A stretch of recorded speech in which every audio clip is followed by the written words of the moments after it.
What's going on, everybody? Welcome in to the Blazers Uprise post-game show. We're back in terms of winning games, right? We're back with a winning post-game show. It's been a while. It's been a while since we've had a post-game show where we can talk about a win. But here we are. The Blazers take care of business tonight against the Charlotte Hornets with a final score of 123-111. The Blazers hit a franchise record 24 threes, surpassing their franchise record that they set earlier this season of 23. Melo hit the record clincher on an insanely contested, kind of contorted three-point shot. He had a good game. Started off very, very rough in my opinion, and I criticized him, and whenever I criticize him, he then starts doing good. So if anything, Melo stands should be thanking me. But yeah, Melo had in the end had a good game. Roko was phenomenal. I told you guys he would get his shot back. He has been good in the month of February and had a great start to the month of March tonight, going 8 for 11, 5 for 7 from 3. We will do player graphics and go through the players since it's been a while since we've actually done that. So this will be more like the post-game shows we had when we were winning games. You had Dame with a quietish night. Didn't really matter. He had 10 assists, though, 3 steals. He just didn't score, the 35 points that we see from him pretty regularly. Tran Jr. had a solid game. Nas, I think, had a really good game and showcased why he should be playing more minutes. He got 20 minutes burned tonight, and it was fun to watch. Overall, this was a very enjoyable game, especially the second half. To start off, I thought this game was pretty frustrating, right? The Blazers get down 9 in the first quarter, look lethargic after having 4 out of 5 days off, and kind of playing the same way. That got him into trouble during that 4-game losing streak. Then after that first quarter, during the second quarter, things improved. During the third quarter, things improved. During the fourth quarter, things improved. They still had their moments. But overall, this was a much better played game from the Portland Trail Blazers than they have had during their 4-game losing streak. And it is coming against a slightly sub-500 team who's also missing players, so it's not the greatest of teams to do it against, but overall, I think there was some improvement outside of them just playing an easier team. I think there was some improvement with the way they played tonight, and you saw that improvement throughout the game. Eric, what are your takeaways from this one to start us off? Yeah, I agree with you. It was a little frustrating at the beginning of the game, the lack of energy, considering we've only played once in the last 5 days versus the Hornets on a long road trip coming off the second night of a back-to-back. But I did, for the most part, enjoy the ball movement, especially in the second half. I thought they made the extra pass and got some open threes out of it. They actually had a design backdoor cut to Nas, which resulted in an easy basket dunk. Let's just talk about that real quick. Let's just talk about that right now. Eric, why don't we see that at least once a game? I don't know, man. It might not be open, but we don't even see it run once a game. We can run it to there's 3 or 4 different players on this team. We could run that too. Exactly. It would be an easy basket. And you don't have to run it with the same person so that other teams get used to you running it once a game. But yeah, it's like, yeah, that of course, you bring it out in a game where we didn't really even need to bring it out. I know.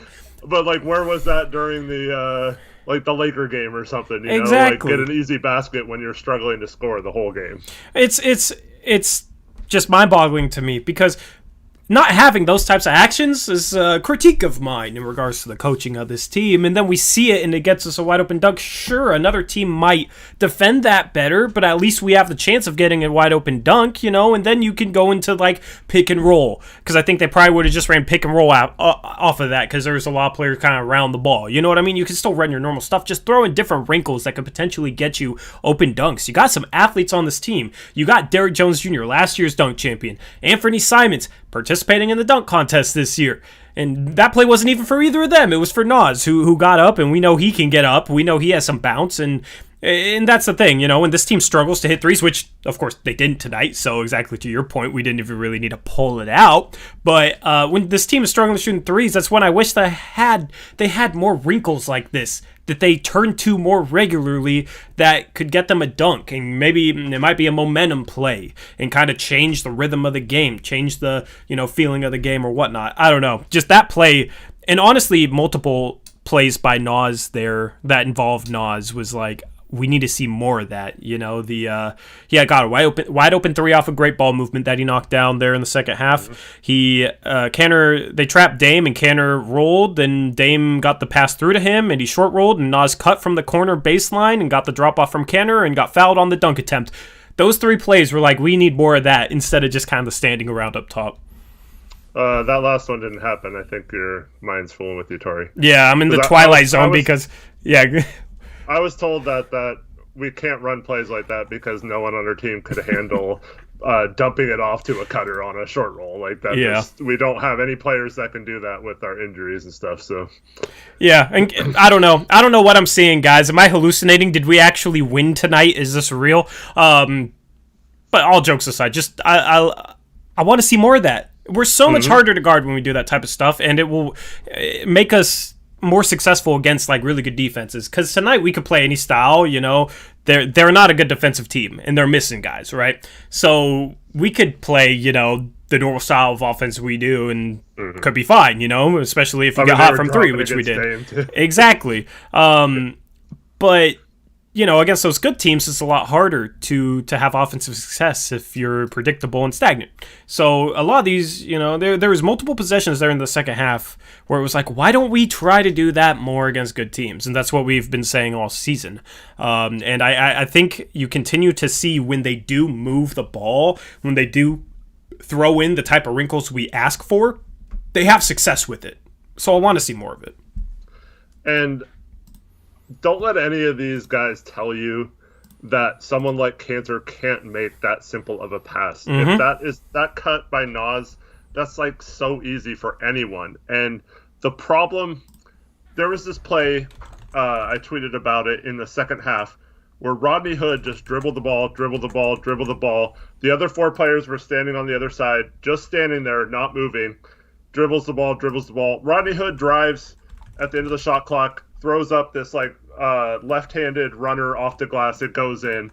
Good shot, he makes it, right? But it's just awful offense. And you've got Lamar Hurd on the broadcast saying, oh, the Hornets are playing such good defense. The Blazers are trying all these things off ball, and it's just not working because they're switching all the picks and everything. And no, they literally just stood there and watched Rodney Hood dribble the ball for 20 seconds and then go to the basket. And then when we did try and do stuff, when we did try and move the ball, when we had some level of player movement, I mean, I don't want to kind of overemphasize that set to Nas, but that was the type of example of throwing a wrinkle in there that had player movement towards the rim and it was wide open, and then when we moved the ball, guys got pretty wide open shots. Melo got a couple wide open shots, and Nasir Little got a wide open shot. So when we did try to, move the ball, when we did, add in little wrinkles here and there, and it wasn't a bunch of dribbling around the top of the key, when we finally got some pace to our half-court offense, finally got the ball movement and things flowing, it was very successful. So that play you're talking about, yeah, I heard Lamar Hurd saying that, and it was no, we weren't. We weren't doing enough. I wanted to mention this because our offense is predicated on just standing there and watching guys do it, or posting up Melo, or Dame coming off isos or pick and rolls, and even Simons when he comes in, he's forced to make plays if it's not being emphasized to move the ball. And so then we hear all this we have to do this because we don't have the personnel. And I completely 1,000% disagree with that. If you are preaching it in practice, saying, let's run these sets, let's do these plays, watch for this guy, he'll be open, make the extra pass here, do all that stuff, I guarantee you, even guys like Melo, who people think is some sort of black hole ball hog, he would make the extra pass if that's what's being prioritized in our offense. But it's not, and that makes our whole team stagnant.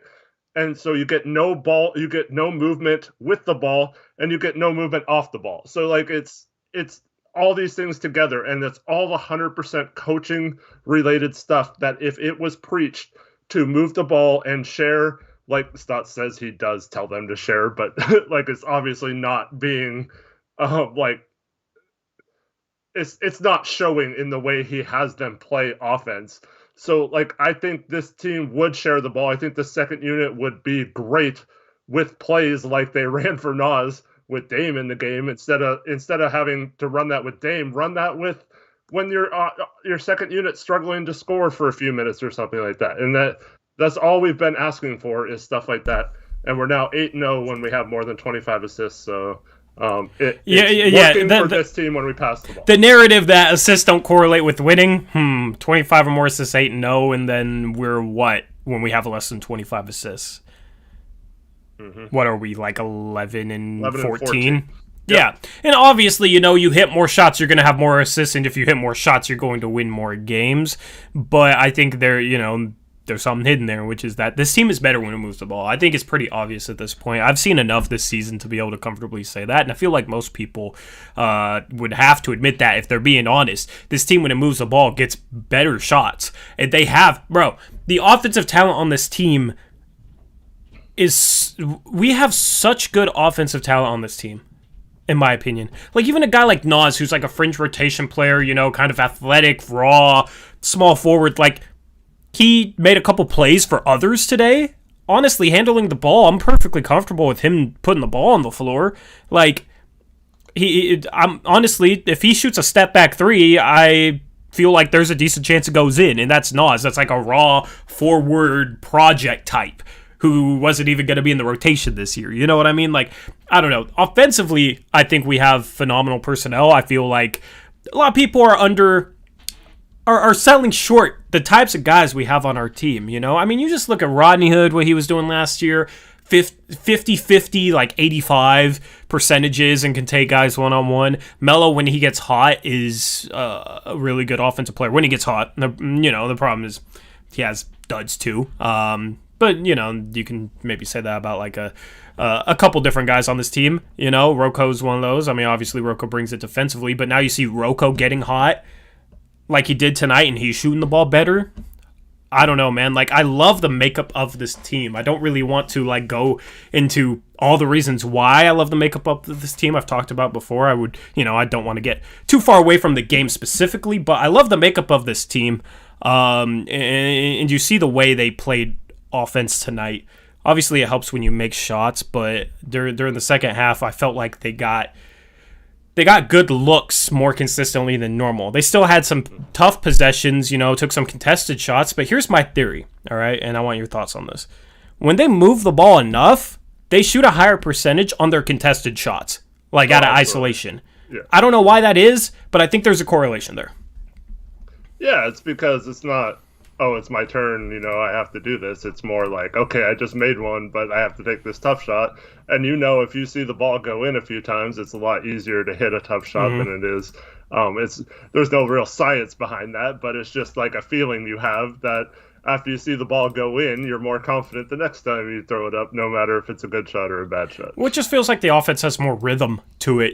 Players are more comfortable when the ball is moving, It's like if you stand in the corner for 20 seconds and then, get the ball with 4 seconds left on the shot clock, like you're probably not going to have as much success as if the ball's moving around a little bit, you're moving around a little bit, and you're in some sort of flow in the half court. So that's another one of like my talking points there is I think this team shoots better on contested shots out of isolation and whatnot if they have a higher level of ball movement outside of that. Now, the thing is, our offense hasn't been much of a problem this year. You can get away with kind of running whatever offense against, poor defensive teams, and we've had one of the easiest schedules in the league. And with how much offensive talent we have, we can get away with it.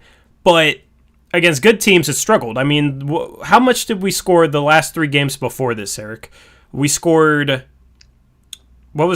against Phoenix, we scored 100. Against Denver, we scored 106. Against LA, we scored 93.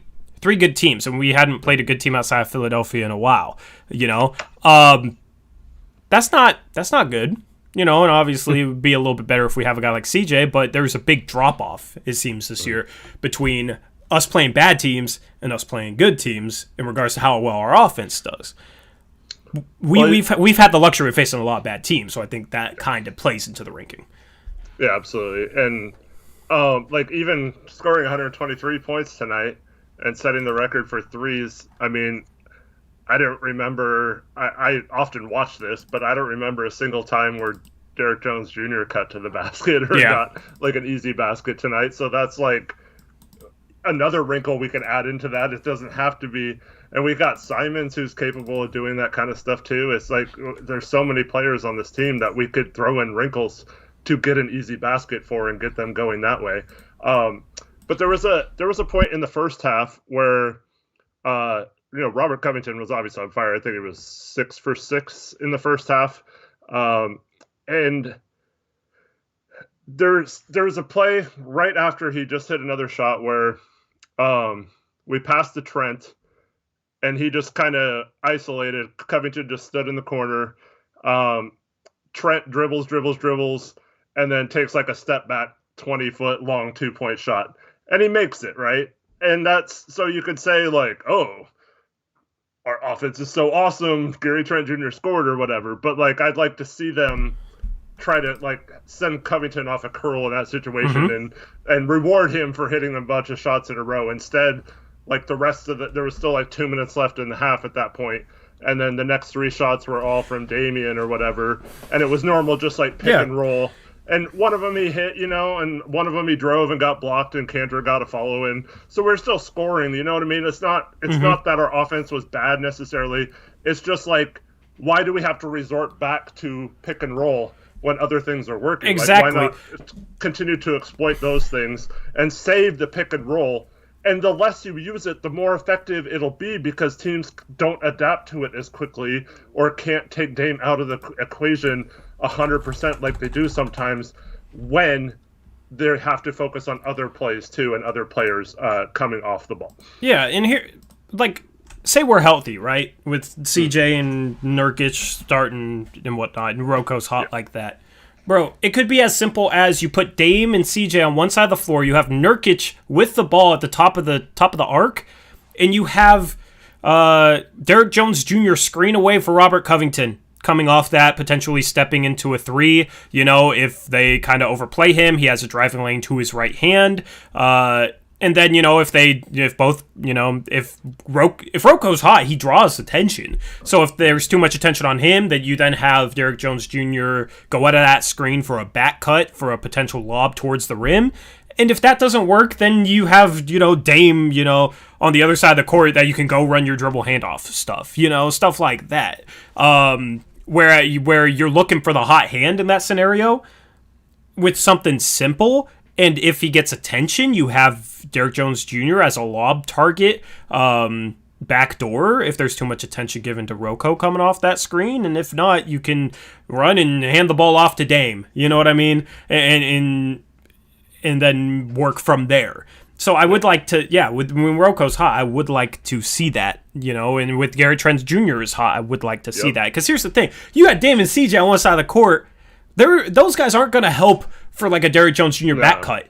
You know what I mean? So they have to defend pretty well to take away Roko, because Roko can hit contested threes. They have to work pretty hard to take away that back cut to Derek Jones Jr. when they have no help behind them for the most part, and then also take away Roko for 3.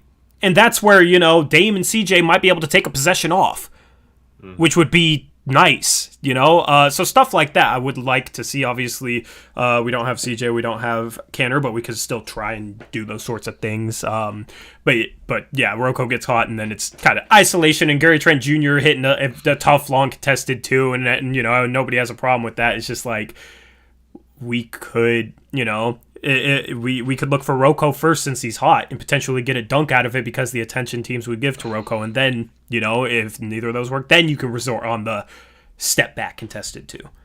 And against a better team, if that shot doesn't fall by Trent, that's a terrible shot. And then, we go several possessions then running pick and rolls with Dame, and if he doesn't make, a good percentage of those, then all of a sudden go into the half where like it looks like we're really struggling to score or whatever. And I just like to clean that up a little bit, and just you don't have to always run pick and roll. It's like it just drives me crazy. Just need to diversify the offense a little bit more. Yeah. And I think a few donations real quick.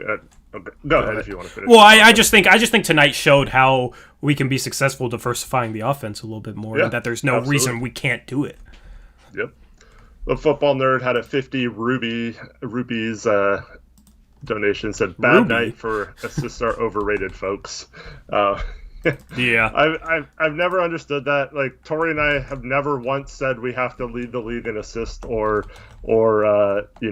average like 30 assists a game or whatever. Just don't be last. Yeah, we've been last for many years under Stotts, and the years we haven't, outside of a couple years, it's been like 26th or something. Mm-hmm. It's just like just move the ball, and it's not even a matter of assist. But we're last in like almost every passing metric, passes per possession, overall passes in a game, like all these like potential assists they judge, so it takes away whether the player made the shot or not. So because you always hear that, well, people have to make shots in order to get an assist, right? Mm-hmm. But no, they have a stat for that. It's called potential assists. So like every time you pass to someone and they shoot, and if they made it, they would have given you an assist. They judge that and have a number for that, and we are always dead last in that as well. So like it's not a matter of we're making all these great passes or whatever. It's just we have a too isocentric offense, and it continues to get boggled down by good elite teams and shut down.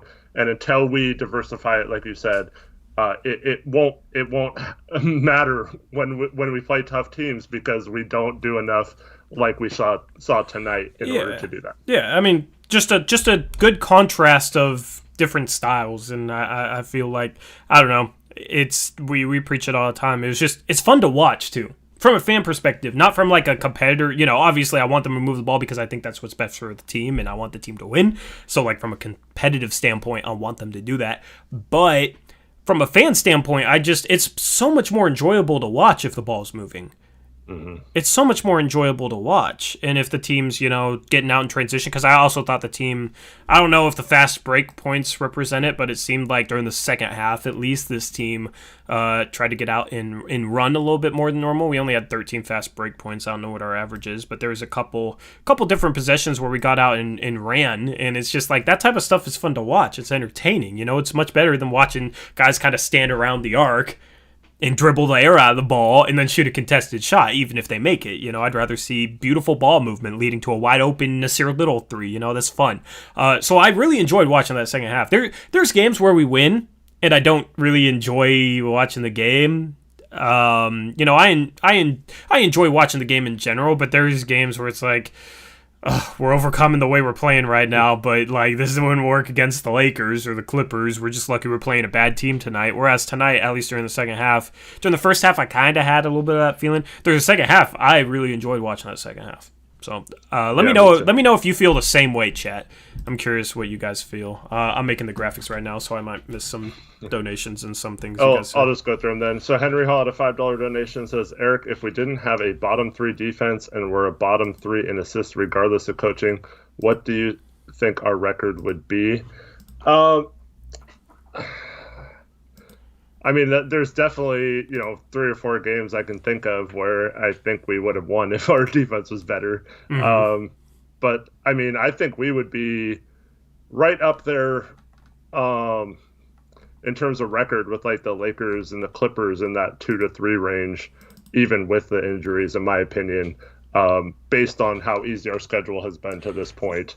And I mean, it's hard to tell because, you never know, but I definitely think it would be better than it is. I think we'd be 23-10, right? We're 19-14. There's 4 games, 4 tough losses, games we shouldn't have lost, where I came out of those games feeling like if we just played a better style of basketball, if we got better shots because we, moved the ball better and ran better sets, better action to generate better shots, and then played better defense on top of that, or maybe made a defensive adjustment that we needed to make but didn't. I feel there's been at least probably 4 games this year where I felt like if we did that, we would have won instead of lost. Bro, we're 19-14. Right? Considering the situation, it's not terrible. It has been an easy schedule. It's going to get tougher. We need to improve. Like, we shouldn't be satisfied with where we're at, but obviously it's not like last year or anything. But it's frustrating because it's like I feel like we could easily be 23-10 if we did some of these things better. Yeah, absolutely. And that would put us... Where would that put us right now? I haven't looked at the standings. Let me pull them up here. Very close to second. We would be 2.5 games out of first. We'd be in second place right now. Yep. We'd be tied for second place. We'd be 3 games out, actually. Mm-hmm. Yeah, because the Lakers are 24-11. We'd probably win on Friday night against the Lakers, so we knocked them down a spot. Yeah. I mean, because that was a game they controlled, but it was because the way we played. That was maybe our worst game in terms of style play all season long. And they're a team that has really struggled without Anthony Davis, But here's the thing, like you got the Jazz falling back down to earth, man. It's just like I wish we were in that top 4 because Phoenix is only a game behind the Lakers for second, believe it or not. I wish we were in that tier right now. Right now, we're only a half game ahead of 7th place Denver, a half game ahead of 6th place San Antonio, only a game ahead of 8th place Golden State. You know what I mean? Only 2 games out of 9th place. So we can't be satisfied with where we're at. And I feel like we probably should have done a little bit better. Which, here's the thing. If there's a pro Stotts, Pinwheel Empire fan out there who's tuning in for the first time, they probably think I'm delusional. But I love our roster, right? I love our roster makeup. And I feel like it's just the style of play sometimes gets in our way. But tonight you saw during the second half when we play a good style of offense at least. Mm-hmm. We can get on fire even without a CJ and a Nurkic. Great segue into our next donation. Football Nerd with another 50 rubies donation says, other than a new coach, do we need more pieces? And this is a tough question to answer for me because I feel like our roster is actually pretty diverse if it's used the right way. Mm-hmm. And that's why we've been so frustrated and so angry about the way it's been used all year and why we don't buy the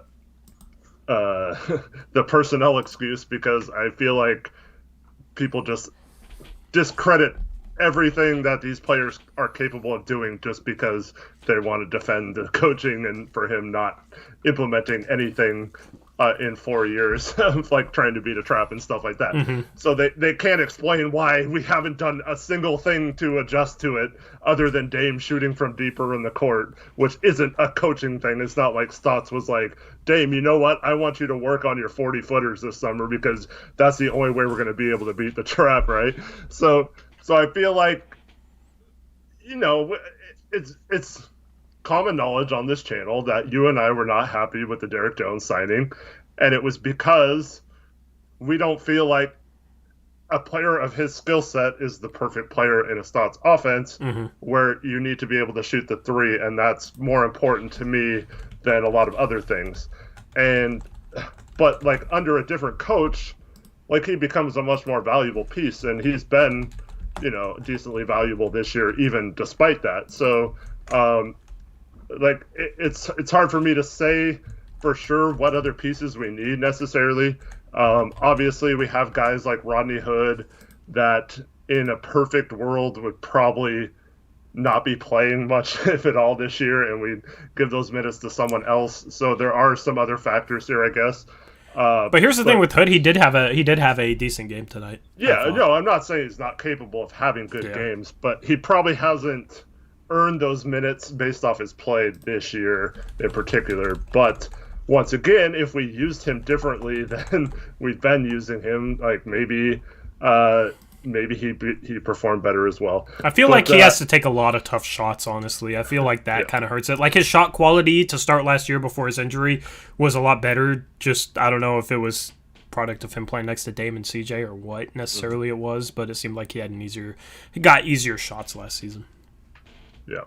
But Derrick Jones Jr. lately has been shooting the three ball well. He's above 31% because he was 31% going into this game, and he made his only three tonight. So he's kind of been picking it up, and that's why he seemed to have been fitting lately. But like, here's the thing: he is his athleticism and cutting ability is a great fit next to Nurkic's passing ability. Yep. In my opinion, especially when you got guys like Roko, Dame, and CJ as the other three on the court. Like, I think that actually meshes together beautifully. I think that this team could be better, and I wouldn't necessarily be against making a move. The thing is, if I was to make a move, it would probably be to upgrade our front court defense off the bench. I feel like that would help the team a lot. When Nurkic comes back, Melo and Cantor are the backup 4 and 5 defensively. That creates a lot of issues. And statistically, like, the Blazers have been decent defensively with Dame, CJ, Derrick Jones Jr., Roko, and Nurkic on the floor together.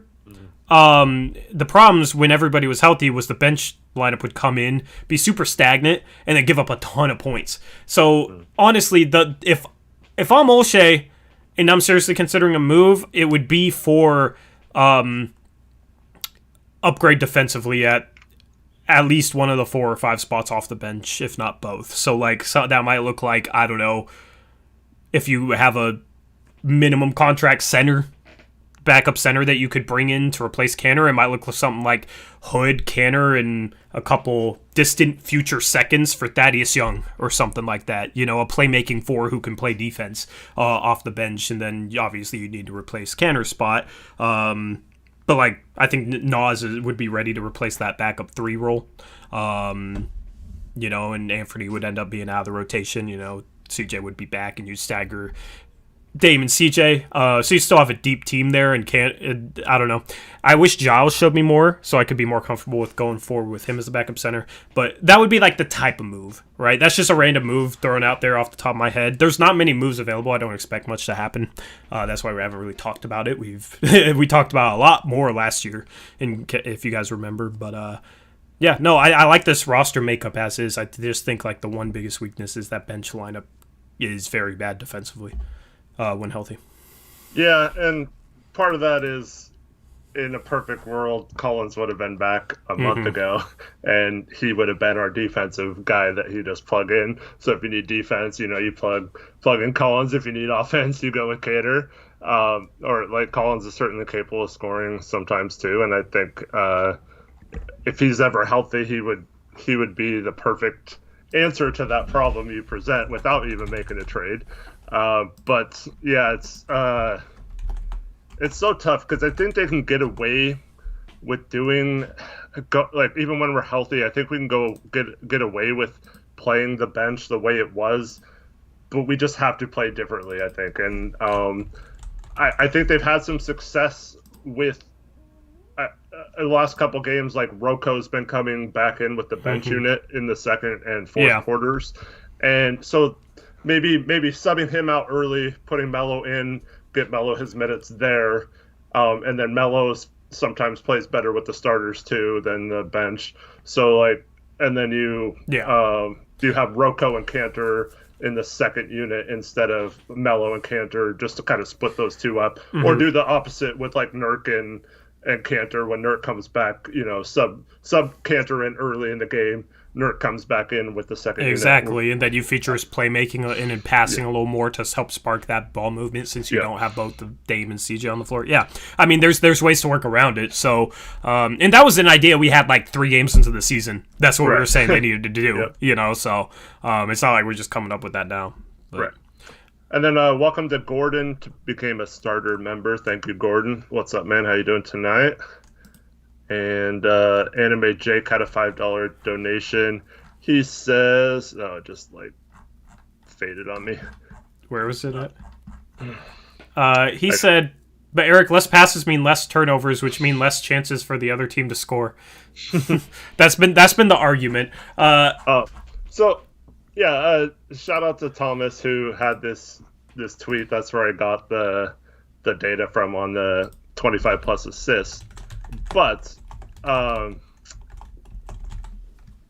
he actually put in here let me just read it. So, turnover count in those 7 games when we had 25 or more assists, we averaged 10.3 assists or turnovers per game when we have 25 or more assists.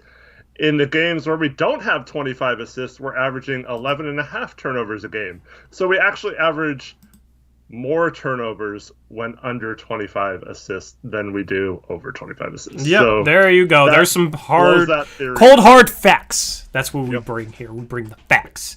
Yep. Shout out to who found that? That was Thomas at Da Shiznell. Yeah. That's what I appreciate about our community is they are well versed in bringing evidence to the table. You know what I mean? There's some other communities out there, Blazer communities that, think a little differently than us, that, don't really bring a whole lot of evidence to back up their statements and don't really look into that type of thing. Most of the people that I follow on Twitter, interact with on Twitter, this community brings the evidence to back things up. And it makes me proud, so to say. It makes me happy. I love seeing that. So shout out to Thomas. We don't have the personnel to pass. Oh my goodness, man. Yeah. So I mean that's interesting. That shows that that shows that there's a correlation between assists and winning for us, and there's no correlation between moving the ball more and having more turnovers. Even though I said, you might have a slight uptick in turnovers if you move the ball more, the positives are going to far outweigh that. The positives are going to outweigh the negatives. So, what did you think about us defensively in this game? Actually, do you want to read off Strider's donation, and I'll finish this last graphic? There was another one. Let's look at that. I'm slow on the graphics, bro. I'm a little rusty. Yeah, another 50 rubies, and it was, should we trade Hood and Collins, and for who? I don't believe Collins. That was Football Nerd, by the way, again. And I don't believe we should trade Collins. The reason is when you have a guy who has shown a couple flashes but has all these injuries now, he has no trade value. So you're basically just giving up on him or using his salary in a trade, basically as an expiring contractor for a team to take a flyer on to see if he gets healthy later in the year or whatever. I don't think that those kind of moves are the ones that end up biting you.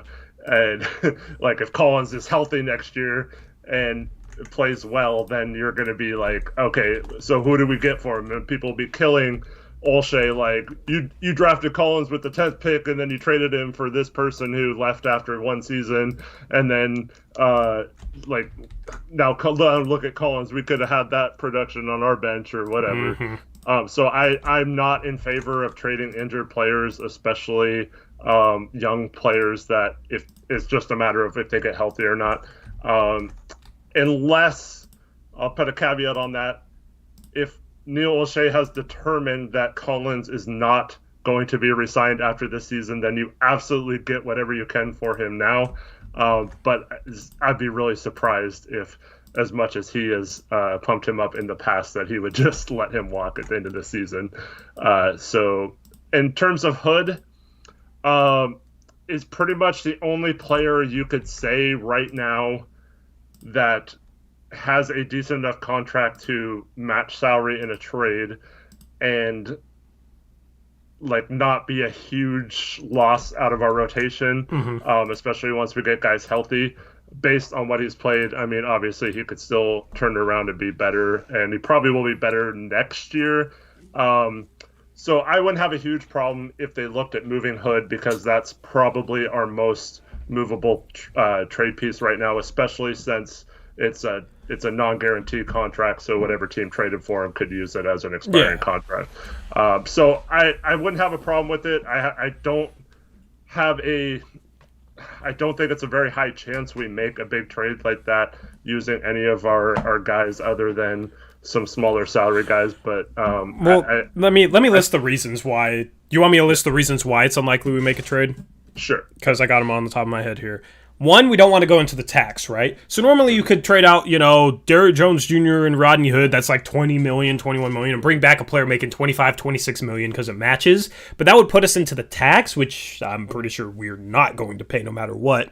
So if you trade out 21 million, you can actually only bring back 20 million because it's a 2-for-1, and then you have to fill that second roster spot with a player making the minimum, which is like another additional million. So instead of being able to trade like 21 million for 26 million, we could only trade like 21 million for about 20 million, right? So that obviously limits some things. I think there isn't as many players on the trade market this year that would make sense for us as there usually is.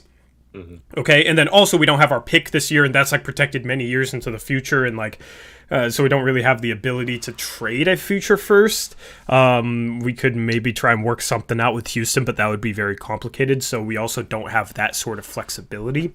So those are the three reasons why it's unlikely we make a trade. And that's why we haven't been talking about it. Yeah, I saw this Bleacher Report trade this morning where we basically trade like Nurkic, Derrick Jones, Hood, Collins, Ant, and a first-round pick for Vucevic, Fournier, and MCW. And it's like we'd be taking in 6 more million or 7 more million that is going out. So not only are they not factoring in that we don't want to pay all that tax because that would put us deep into the tax, but it's also an illegal trade because Portland would be trading out 5 players and only getting 3 back, and 2 of them we have to replace 2 of those players on the roster because you have to have 14. So we would have to sign 2 players, and we'd be up against the hard cap, and we wouldn't have enough money to sign 2 even minimum guys to contracts. So Bleacher Report actually put a trade that can't even happen, and then all these Blazer fans are like, "Oh, this is disgusting" or whatever, which I agree with too. But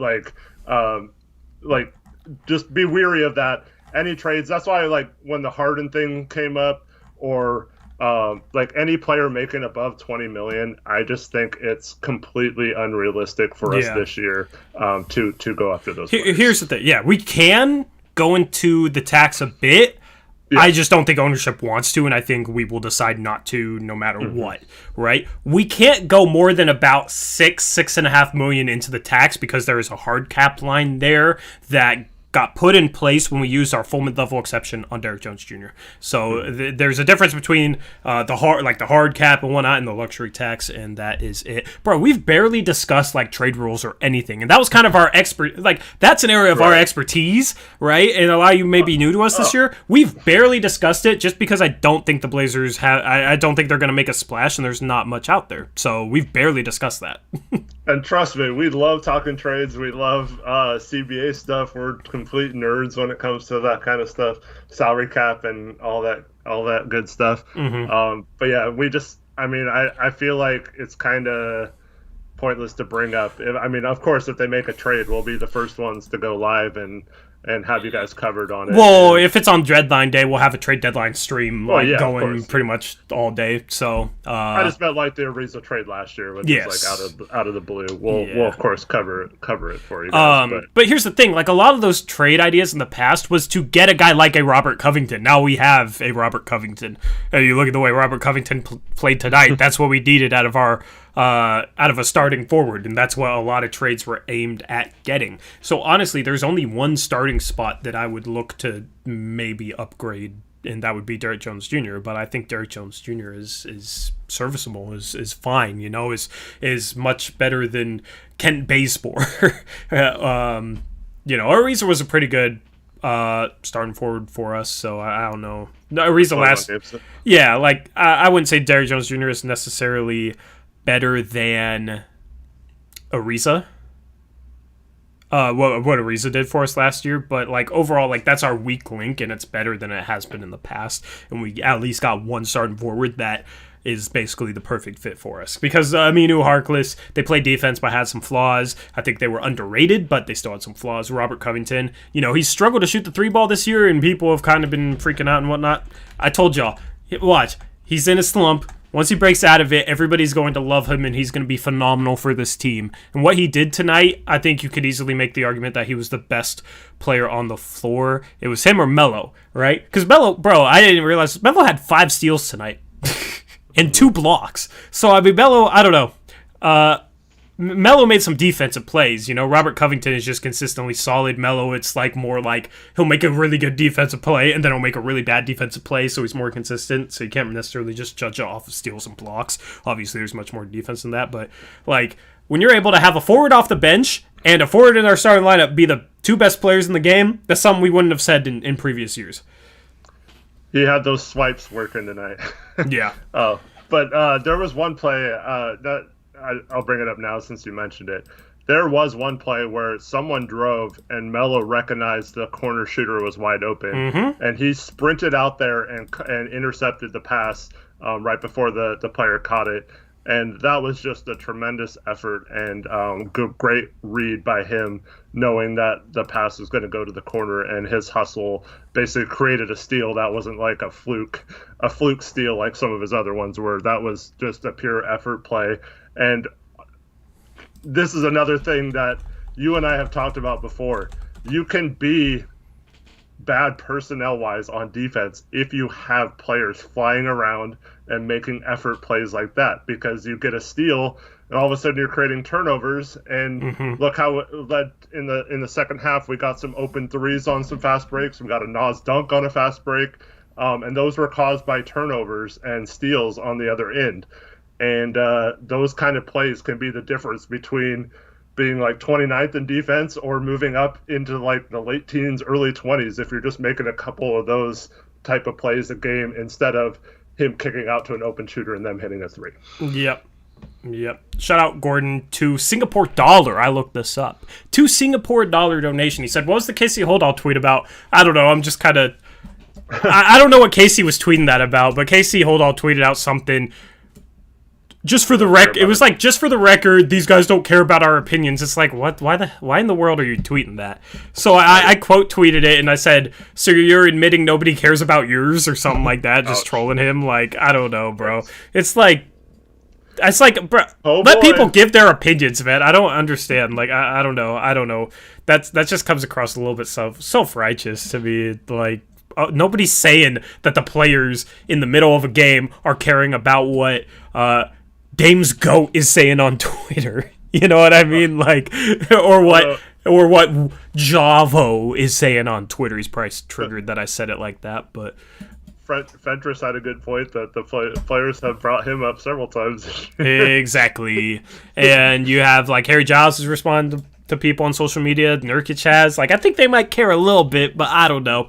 But that's basically what that was about. Follow me on Twitter if you don't already, at TorJonesYT, at Hoopshock for Eric. Our name tags have the Twitter handles, so it's always a good time over there on the Twitter. And then let me get Strider Hoops $10 donation because I never read. Oh, we never read that? I thought we read it. Apologies. Let me get. Yeah, hold on. Shout out to Football Nerd who became a starter member, and then shout out Anime Jake for the $1 donation. Strider, sorry, I thought we read it off, but. But he just wants to say, Harry says, just want to say thanks for staying consistent and always streaming even on the bad days. I learned a lot from you guys, and you've made being a Blazer fan more fun.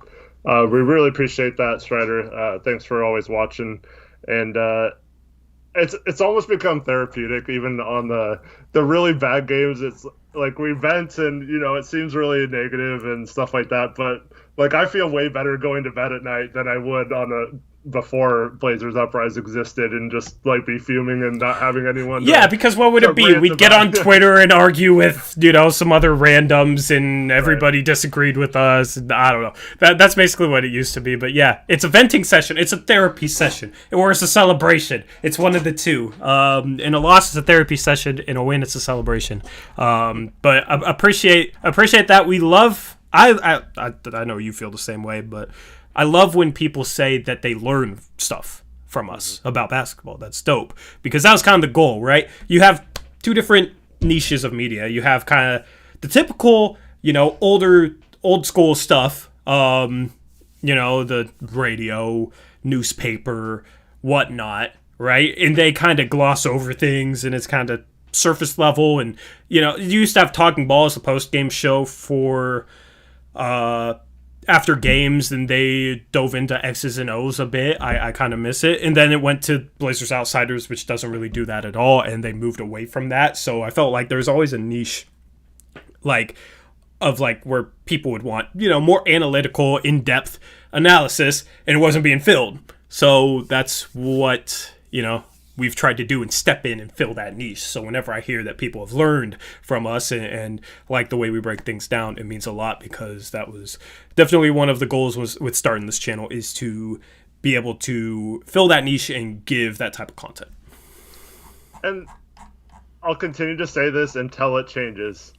I feel like our criticism, especially of Stotts, we back up why we feel that way. We're just not on Twitter saying F Stotts, like fire Stotts. That hasn't been how we've approached things. We try to tell you why every game we get mad at him, why like we feel this way, why we don't think it's personnel, and why we don't think it's something that he doesn't have any control over. And that is why I get in so many arguments on Twitter, because it drives me crazy that people would sit there and say stuff like, how do you ever criticize him? Like, your buddy, true Blazer fan. My buddy? Nope. I'm just teasing you. But like, he goes off on this tweet criticizing Dame, right? And this is a guy who has like said nothing but stuff like, don't ever be critical, or what, like, these guys need your support. Just always be nice and never say anything bad, type of thing. And then goes off on Dame of all people. Yeah. Yeah. And then he gets quote tweeted a bunch of old things saying like when he says not to say that kind of stuff about Dame or whatever. And then he comes out like saying that his is valid criticism, but the fire Stotts one is just rambling for no reason or whatever. The thing is, most people see through that, man. Right. He has his little fan base that probably didn't like when I posted content on his channel. There's probably a lot of people watching this that don't know the history of me doing YouTube. I don't know. Yeah. Maybe we'll save that for later in the stream for those of you who stick around. If you have any questions about my history. I used to collaborate with True Blazer Fan. Obviously not anymore, and I don't know. Obviously we don't we don't talk or anything. There was, I don't know. There's just some differences in opinion and ways to go about said opinions, and that is where I will leave that for now. Shout out Football Nerd, 40 rupee donation. This is really therapy and good Q&A for a new fan. Awesome, man, because we, it's one other thing I want to talk about the YouTube, and then we'll get into like the players and whatnot, because we still got stuff to recap from this game. Is it's hard to strike a balance between like interacting with chat, breaking down the game, recapping the game. At the same time, I'm making graphics. I'm making the player graphics so we can go through individual players with graphics. So like if we miss comments, I try and read as much as I can. Obviously I can't like talk about every comment in the stream if I'm also giving my own opinions and doing all the stuff we do on top of it, but I do generally like kind of scan through chat while I'm talking, and I'm actually pretty good at actually reading comments while I'm also talking about something completely different. It's kind of a learned skill, all that streaming experience. I'm sure Eric knows what I'm talking about with that, but we do try and read a lot of comments. There are obviously a lot that we don't necessarily talk about or don't read, but we appreciate you coming here and talking amongst each other, and we do read a lot of it. It's just kind of hard to strike the perfect balance. It's something that I'm always trying to do, and we have people come in here every now and then screaming, talk about chat more. It's like, and then the next stream we just talk to chat, and then you have people say, oh, you're letting chat run the show too much. It's probably never perfect for every single person, but we do try our best in regards to that. Yep, and Gordon mentions we can have quality discussions, even disagreements too, as long as it's civil. And he referenced the chat with Stephen B. You and him, and then Gordon got into the discussion, and then I got into the discussion. I got kind of frustrated with some of his answers, but it's just because I'm just over the whole personnel narrative, and I don't like arguing with someone for hours and then being them all of a sudden at the end when they realize they haven't made a single point that's like factual or that could be backed up with any sort of stats or anything, then they just say, well, coaching doesn't really matter anyway, so why are we even having this conversation?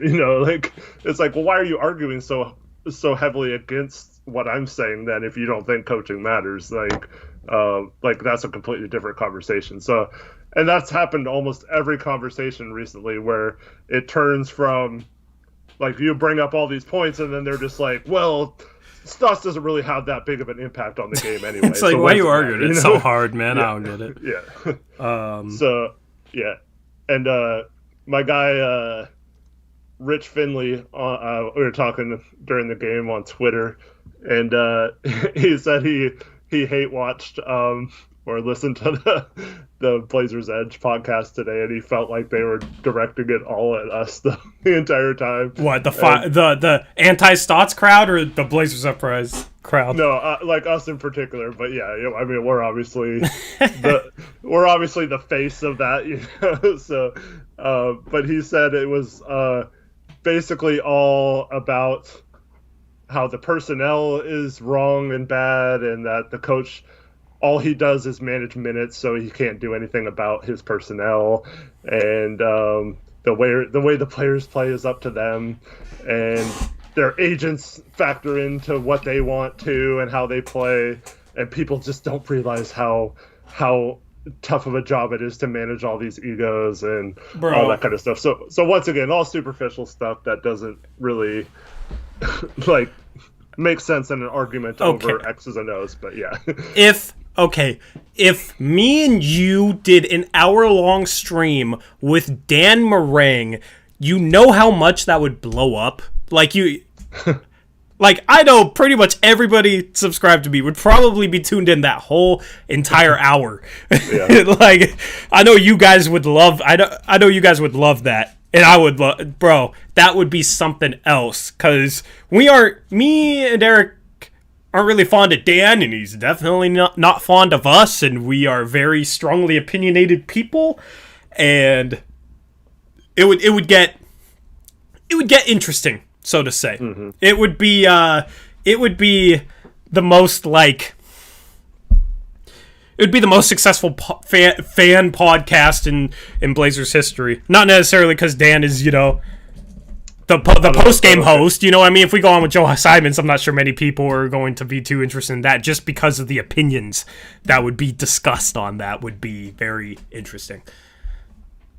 Yeah, and I mean, honestly, they don't get a lot of views on it, so that might help them out more than it helps us. I don't know. Yeah, I mean, we're the YouTubers, right? The black sheep of the media, or whatever you want to call it, right? But I don't know. We have enough of a community where it seems like we've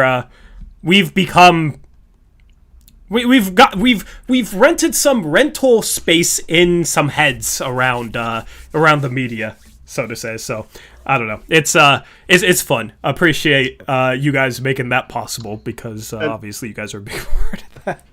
To wrap up this before we go to the players, so I think Bonnie in chat has the perfect saying to wrap this all up. So win or lose, there's always something to improve. Mm-hmm. And I 100% agree with that. Even during the 6-game win streak, we sat here telling you guys they cannot play the same way once we start playing tougher teams and all that kind of stuff.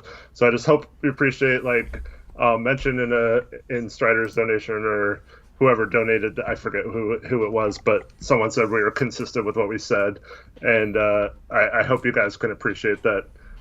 I mean, yes, it might be severely anti-Stotts, but at least we back it up and are consistent with it. Strider Hoop says, since you guys are creators, could you register for the Zooms to ask Blazers players questions? I think the Blazers front office kind of did away with anything other than what they view as legit media sources. Like Blazers Edge kind of lost their media pass at some point, because there were some that went down a few years ago, and since then it's hard for, I don't think it would be possible for us to. But imagine, right? Just normal game, right? And then Fentress, Casey Holdall, they aren't really paying much attention. And then Eric Brandt from Blazers Uprise gets thrown out for a question. That'd be so awesome. That would be so funny. Yeah, I don't know. Maybe one day. Maybe I don't know. I would love to like work something out where like once they have the normal post-game press conferences, you know, media in the locker room, whatnot, to be able to have somebody like on a Skype call, just go in there, not even necessarily ask questions, just go in there with just a live video feed that we could switch over to, so we could see like the post-game talk live and whatnot, and expand on that. So I don't know. If there's a way to apply, feel free to DM it to me, and I'll apply just for you know, why not? Why not apply? But probably wouldn't happen. Especially with how outspoken we are about some things. Yeah, it's definitely gotten back to the organization. Yeah. And if it didn't, they would. If it hasn't gotten back to the organization, they would look into us a little bit and be like, "Yeah, no." Well, I mean, it's gotten to Casey Holdall, and he hates us. So, like, True. Like obviously he's their, you know, I wouldn't even say like beat writer because he just gives press releases or information. He doesn't even have any kind of. Football Nerd says Torrey will get thrown out after every loss. Stotts will leave his job after the humiliation from Torrey for sure. So that's a plus. Yeah, that'd be interesting. I have to host the post game, so I wouldn't have to cut your mic. Yeah, I wouldn't be able to go down there unless we had a. I don't know. How would I host the post game? You know, host it in the stands or something. I don't know. I got a question for Peace and Love. Yeah. So he says, "Great coaching by Stotts for beating the press. Can you please, Peace and Love, tell me what exactly we did to beat the press and what they were doing, what they were doing with the press that made it something that Stotts had to adjust to?" Yes, great question. I'd just like to know, instead of just saying great coaching by Stotts, like what in particular was great about it? What did he do? Yep. Anime Jake says Torrey will get his mic cut faster than a CNN guest. Yeah, possibly.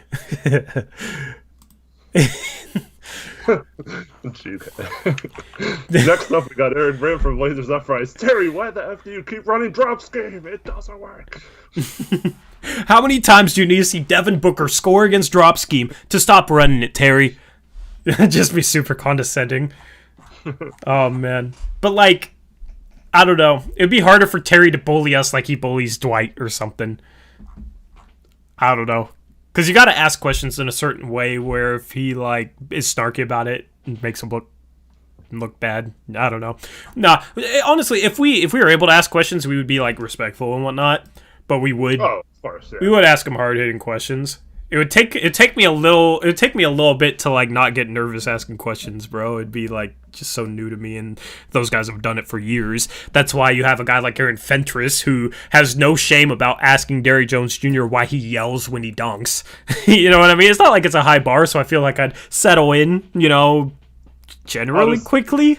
But yeah, honestly, for me, before I like became like an a-hole with my questions, I would say sarcastic questions like that, like tonight, or like last game I noticed that Derrick Jones Jr. gave out a loud yell after one of his dunks. I'd be like, "So Derrick Jones, I noticed tonight when you dunked, you yelled really loud. Was there a specific meaning behind that one that was different than the one that Fentress asked you about earlier in the year?" Like just totally oh my god, I wish, bro. I wish. But yeah, that if we actually had a pass in that stuff like that, probably get taken away like that. But my goodness, I feel like Derrick Jones Jr. would either like roll his eyes and just be annoyed, or he'd laugh. You know, one of the two, or he'd find it funny. Oh, that would be. They were just like, you know, the players have got to be like, dude, did he really ask me that question? Yeah, like if he went to the locker room like, dude, this guy just asked me why he yelled when I dunk. That's the dumbest question ever. Okay. No, you know what? You know what you would do? You know what would be even better? If Derrick Jones puts a poster on somebody and doesn't yell. Hey, Derrick, why didn't you yell when you dunked tonight? I thought you yelled when you dunked. I don't know if he'd get it, but... Yeah.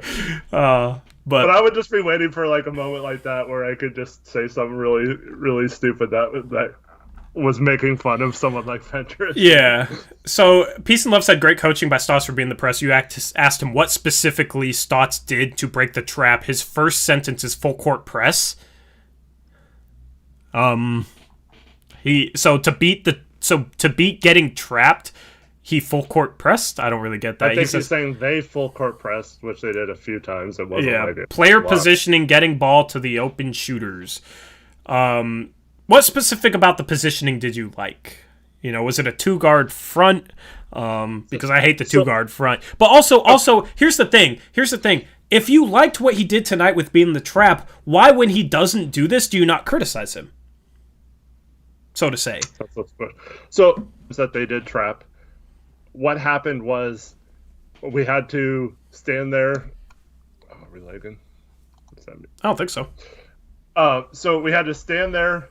Like the inbounder was like waiting for Dame to get open. He wasn't getting open, so someone else had to run up and they passed to him. And then Dame just runs and gets the ball. And then Dame dribbles up. And then if they send another guy, he just passes it ahead. That's nothing Stotts did, or like he didn't design some special thing to beat the Hornets trap. The having spacing and positioning is too surface level because you're not explaining anything about the spacing or the positioning. You're just using terms. You got to actually explain it fully in depth and provide full context. And we will challenge. Here's the thing. As long as people are disrespectful with their disagreements, which, you know, Peace and Love is better than Portlandia in that regard. So, you know, that's what Peace and Love is around. But if you disagree with us, we will challenge you to back it up with full, proper context. Okay? We will respect the disagreement, but we will challenge you on it, and we will challenge you to come up with legitimate reasoning that's not just, they were positioned good. You know? Like, okay, how were they positioned and why was it good? You know? Like, explain it to a point where we can't ask for further clarification on what you mean. And here's the thing that I completely disagree about too. Proper spacing should be something that a team has, no matter what the situation is. Like, if a team full court press and we don't have proper spacing, then I wonder what we're doing, which happens sometimes. And if we have proper spacing, then it's like, okay, we're doing what we're supposed to do. I'm not going to give Stotts credit for... Yeah. He pulled the typical bow out of the conversation when he's challenged to come up with an actual explanation of what he's talking about. He said, I'm not going to give you a textbook explanation for how to beat the press. Okay. All right, man. Let's move on and talk about the players. And we will start with Mr. Carmelo. I got to set this to manual so it stops automatically transitioning. Here we go. We're starting with Carmelo Anthony. 29 points, 5 steals, 2 blocks. I couldn't fit in I think he had 2 assists, 3 rebounds. Couldn't fit it all in. 10 for 19 from the field, 6 for 10 from the 3-point line. Efficient game from Melo tonight, especially from the 3-point line. And more than half of his shots need to come from 3. That is that's the biggest strength of his is 3-point shooting. And I've always said that. I've always said, you know, he's a guy that you should be trying to get spot-up threes, and then, you know, if he gets hot that way, then maybe bring him down to the post a little bit instead of starting off just isolating him like crazy. He started off very bad, okay? Every time I complain about Melo, he starts playing good. Have you noticed that, Eric? A lot of other people have noticed that, all right? So for people like Block Boy, I don't want to hear you complaining about me criticizing Melo, because I help your guy play well more than Terry Stotts does, okay? So I feel a sense of pride in Melo's 29 points because I feel like I had a hand in that. I criticized him because he played a really bad opening 2 minutes. He tripped over his own feet, turnover. He had a bad charge, turnover, and I criticized him. And then what happens? Dude starts popping off. So you are welcome. Melo had a really good game tonight, and you should thank me for it. Yeah, I'm not going to go that far. That's like me joking about picking. Now I'm going to pick against the Blazers every time because it seems you got to, bro. So yeah, Melo had a great game overall. Like I mentioned earlier, some of his effort plays on defense really helped slow them down in the second half. Obviously, I thought his second half was a lot better than his first half. But what got Melo going? It was a drive by Nas Little. He kicked it back out to Melo. He hits a wide open three. And from that point on, Melo was he took much better shots the rest of the game, I felt like. And a lot of his shots, they were leaving him open after he struggled at the beginning of the game. And you like to see when he's knocking his open jumpers down. Yeah, I mean, my biggest complaint with Melo is normally just he tries to force things too much at times. When he lets the game kind of come to him a little bit more, he's better. All right, that's kind of a cliche thing, but it felt like the first 3-4 minutes of this game, he was trying to force things. You know, he drives on the perimeter, trips on nothing, falls. He starts aggressively kind of going at a guy. I forget the exact context behind the charge, but he commits a charge. I don't know. I feel like when he struggles, when he's forcing, a lot of tough mid-range turnarounds, contested stuff that he probably shouldn't be forcing. And when he lets the game come to him, when he lets himself get going off a couple catch-and-shoot threes, a mid-range catch-and-shoot. He had an open, 17-footer that he knocked down in the second half. When he lets the game come to him in that regard, and those are kind of the shots that he waits for, he gets going. So that's basically my whole thing with him is he needs to, sometimes he tries to force a little bit too much, and he runs into trouble in that regard. Blockboy says, bro, he's 36 blown by a 22-year-old. Yeah, the fact that his defender was 22 really made it hard for him to stay on his feet, so I'll give you that. But he did have that blow by dunk, though. Yeah, who is that on, man? I think it was one of the Martins. I mean, I'm not complaining about him, trying to attack. I wish he'd try and attack more. It was just bro, what do you do? How do you even fall there? You know what I mean? It's like he was trying to run too fast and face planted. It's just like one of those face palm where I wasn't even mad about him, trying to drive. It was just Melo, come on, bro. So then I criticized him, and there is a correlation, which obviously means that I'm a help when I criticize. So, there's that. I wish I could help Stotts in that regard. Maybe I just need to say nice things, and then they'll come true. Maybe it's the opposite. I don't know. But please don't. I'll drive you crazy, bro. What if for a stretch of 3-4 games in a row, I just, to troll Eric, am just so pro Stotts, and take it to the extent where he starts to actually believe me, and then I just say I'm joking. How much would you comment? Because I had something planned for a month from today, and so. See, I'll see through that though. You would see through mine too. I'd have to really, really commit to it for more than a day, for a long, long time. But yeah, stay tuned. Stay tuned. That's all I'm gonna say. Anything else you want to say on Melo? I just, once again, if someone tries to tell you we have to play Melo a certain way because we promised him to get post touches or whatever, I promise you, we did not promise him he has to get those post touches 15, 20 feet away from the hoop or almost to the three-point line sometimes when he catches the ball. I promise you, if he gets open shots like this, 3-pointers, and doesn't post up once, if he was 6 of 10 from 3 and contributed, other ways, he is perfectly fine with that, and he will be happy to get shots however he can get them.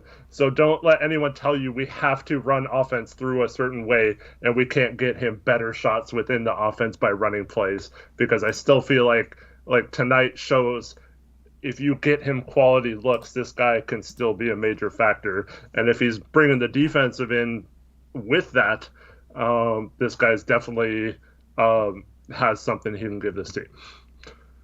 Yep. Peace and Love is getting Portlandia-ish, and I am not going to read it because it's going to annoy me. Results-based analysis. not here for that. Let's move on and talk about Roko, because that's the second guy that we have on tap to cover. He filled the box score too. Him and Melo both filled the box score tonight, so kind of crammed his stat line in there. 21 points. I think that was a season high. Correct me if I'm wrong. I'm pretty sure it was. 10 rebounds, 2 steals, 2 blocks, 8 for 11 from the field, but he started 8 for 8 from the field and 5 for 5 from the 3-point line. Forced a couple shots late in garbage time. That's why he shot 8 for 11 instead. You know what I mean? But yeah, he was phenomenal. Bro.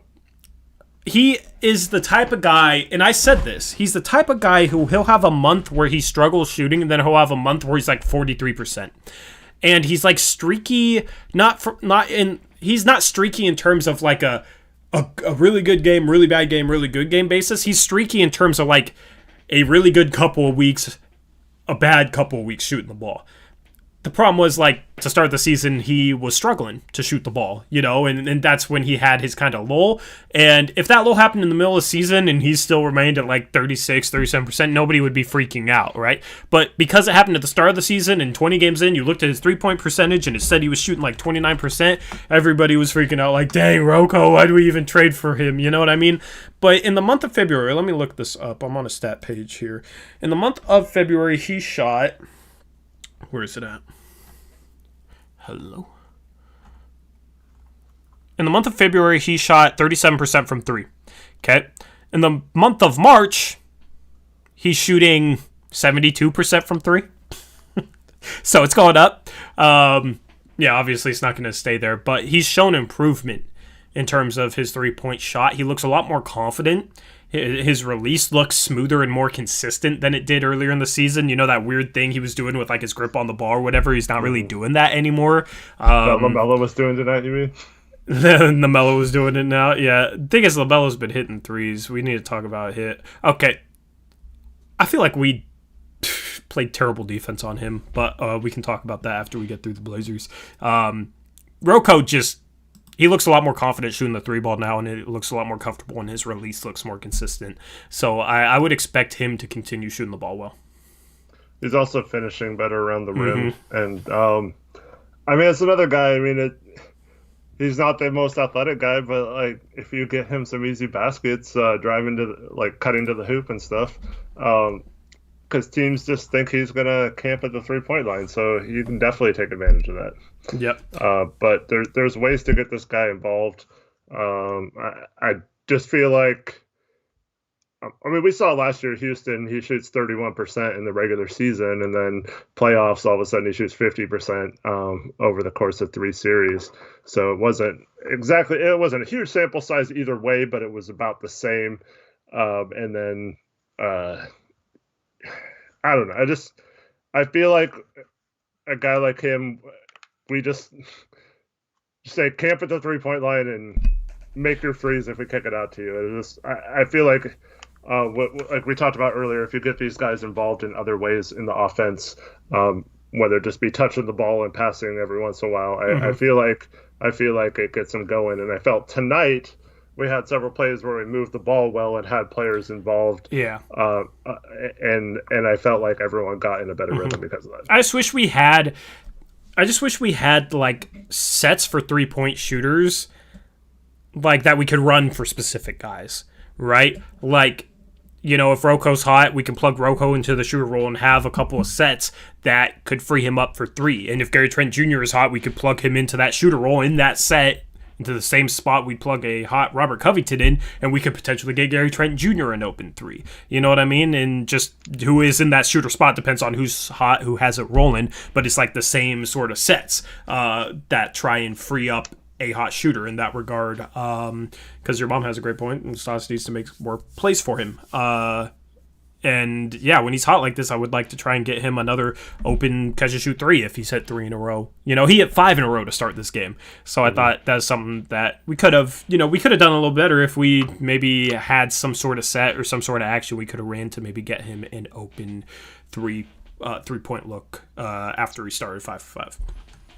Absolutely. And then both him and Melo, I felt like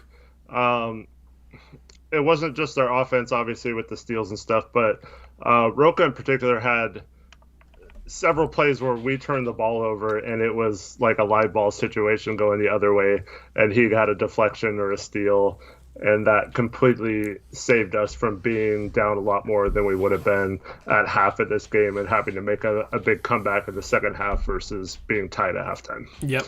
Do you guys want me to pull out the clipboard and just take 2 minutes to draw up like 2 simple sets that I would run? Let me do that. Why not? Let me try and pull up the right. I have like so many. I have so many display captures, bro. I need to add another one. Let me try and do this without it showing up on the screen. Let's title it clipboard, because I haven't brought out the clipboard in a while. Let's just do it for old time's sake. Here we go. Here. I'll put it over both of our faces too.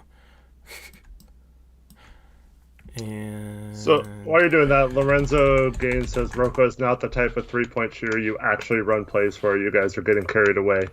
I disagree. I feel like this is something that any type of player who is hot in a game, you should have some plays for to get them another shot. If they've hit 5 or 6 shots in a row, they deserve a chance to shoot and get the ball and do that again. If Roko is making open catch and shoot threes, why wouldn't you have a set to get him another catch and shoot 3 if he's making them? Like, that logic just doesn't make sense to me at all.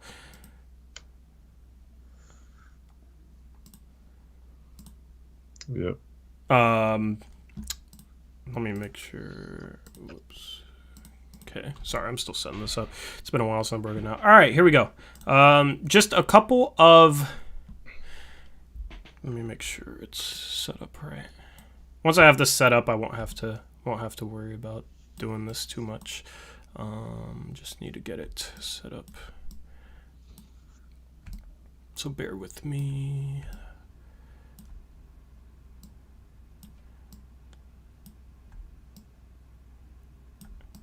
Okay, I think we are good to go. All right.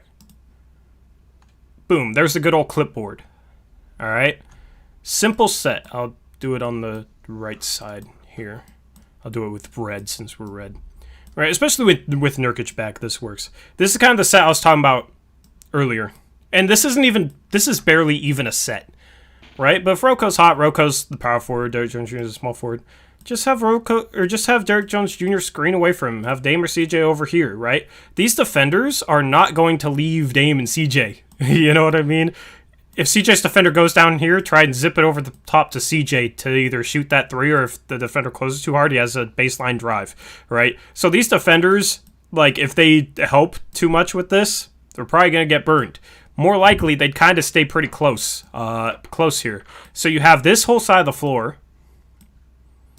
You just screen away for Roko, and we don't really do this for guys coming to the ball unless it's a guard. We don't really do this for our forwards, but something as simple as screen away for Roko and having him curl here. If the defender trails, Roko could catch this pass and then have a driving lane to the hoop. Okay, if both guys pay too much attention to Roko coming off the screen, you have Derrick Jones Jr. as a lob target going back door. Very, very simple. Maybe try and get more creative leading into that to make it harder to guard, but just have him curl off the screen. And then another one that I love, and we don't utilize this, but elevator doors, Eric. Has Terry Stotts ever ran an elevator doors set before? I haven't seen it, and maybe a couple times in the West Batum Dame days, but I haven't seen it since then. Okay, let me just get rid of the defense. An elevator doors set is, Dame would have the ball, CJ's just spacing this corner, that corner, doesn't really matter. It's basically you got 2 screeners here, this guy cuts through them.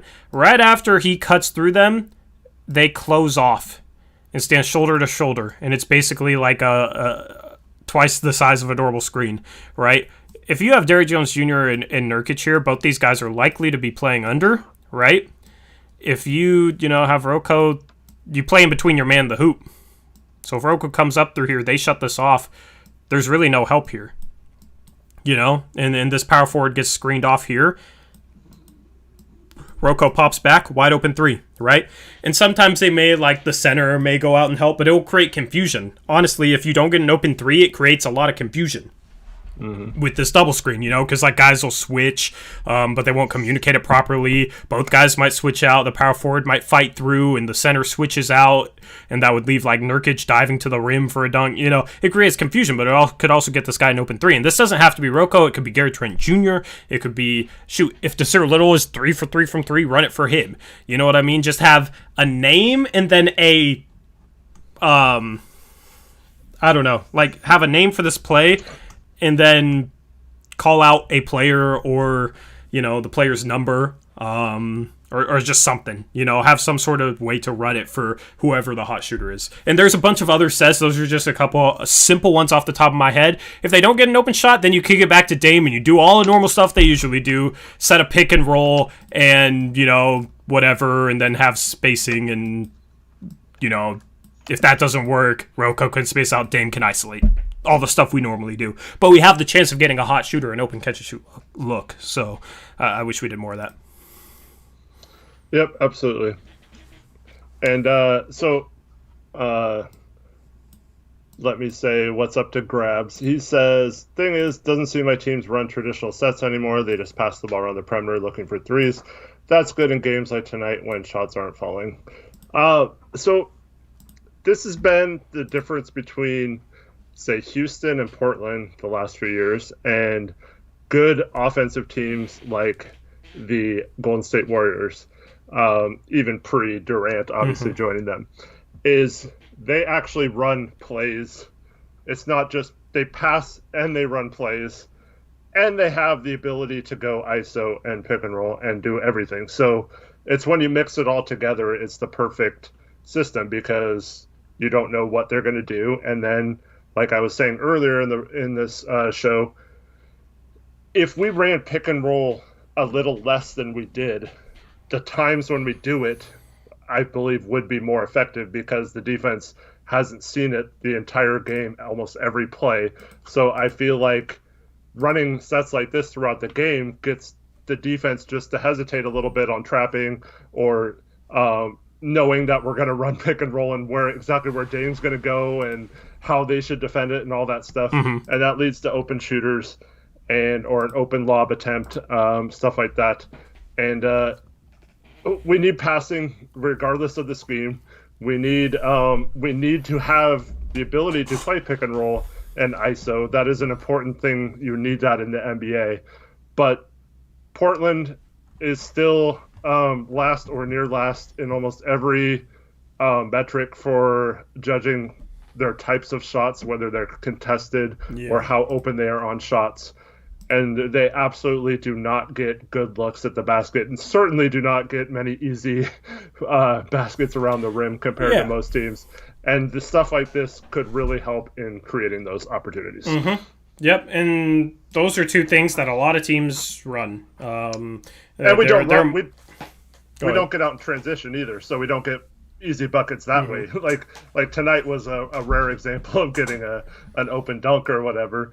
But we don't get a lot of fast break points. We're near the back of the league in terms of transition baskets and stuff like that. So we're not getting easy baskets within our offense. We're not getting easy baskets like by pushing the tempo or whatever. So this is a way to create some of those out of nothing, basically.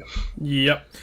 Exactly. And then you can, they're just quick hitters, and then you can run freelance out of that. They run freelance all the time anyway, so why not try something like that? Gordon says the elevator set has worked for Curry for years, especially when they had Bogut. When Bogut shuts the elevator door, the opponents were toast. I mean, yeah, imagine like Nurkic and, I don't know, Derrick Jones Jr. is kind of skinny, but say you have Melo out there, with a Trent, and you have Melo and Nurkic setting those screens. Like, you gotta guard the shooter, or he's gonna have a wide open three. And if by guarding the shooter, you could easily create advantages for Melo or Nurkic, maybe cut into the rim or on the interior or whatnot. So, just a good quick hitter to get something working. Hopefully, an open three for a hot shooter. If not, it could spark a cut and a good opportunity inside and just spark something. And if not, then you just run it into freelance like they normally do. I think they just start off freelancing just kind of messing around on the perimeter, being stagnant all the time when they should have more quick hitters that try and accomplish certain things. I mean, you look at that quick hitter to Nas for a backdoor lob. We need more of that. Look how that worked, right? And if that didn't work, they were probably just going to run pick and roll and freelance like they normally do, but at least they had some good action that could potentially get him an easy shot, and it did. And that's why I don't buy the whole, we just missed shots, nothing we could do. No. Run quick hitting actions like that to potentially free up better shot opportunities, and then work from there. So that is my opinion on it. And we saw in a game, so we were playing. This was the season after Drew Holiday, right? Mm-hmm. We got, he kind of took Dame out of that series or whatever, along with AD trapping him.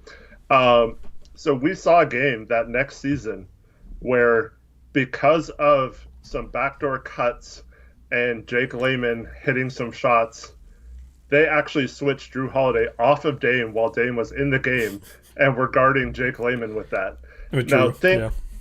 With Drew Holiday, yeah. So think about if we can have someone like Jake Layman achieve that.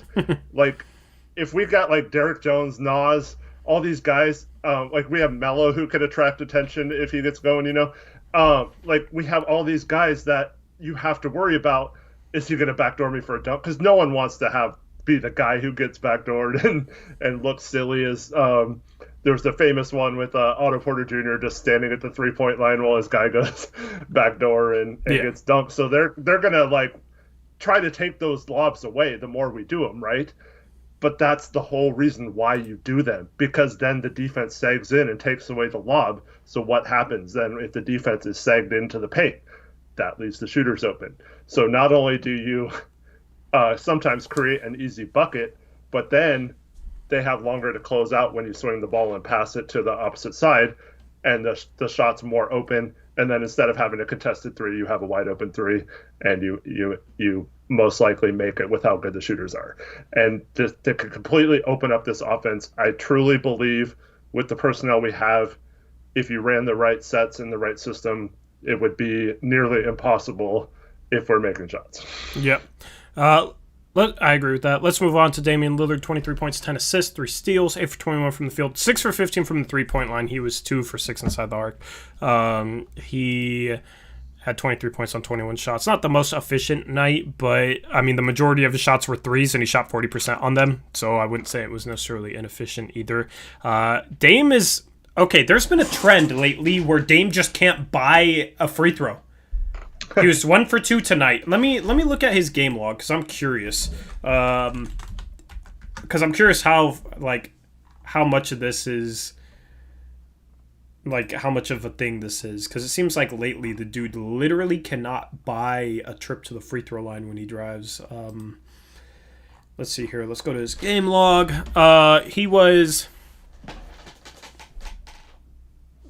He hasn't shot more than 8 free throws since February 11th, which is crazy to me. You look at how many free throws a game Luka gets and Harden gets, and you would think Dame, being a smaller guy, would be able to get to the line just as much. I don't know. And he tries to sell it like those guys do. I don't know what the issue is, but, I mean, since February 12th, 6 free throw attempts, 7 free throw attempts, 3 free throw attempts, 8 free throw attempts, 8 attempts, 6 attempts, 3 attempts, 8 attempts, 2 attempts. So this is a stretch here where he's averaging, I don't know, like probably 5 attempts a game. I think, I mean, last season I think he averaged 8 a game. Harden, Luka averaged 9, 10.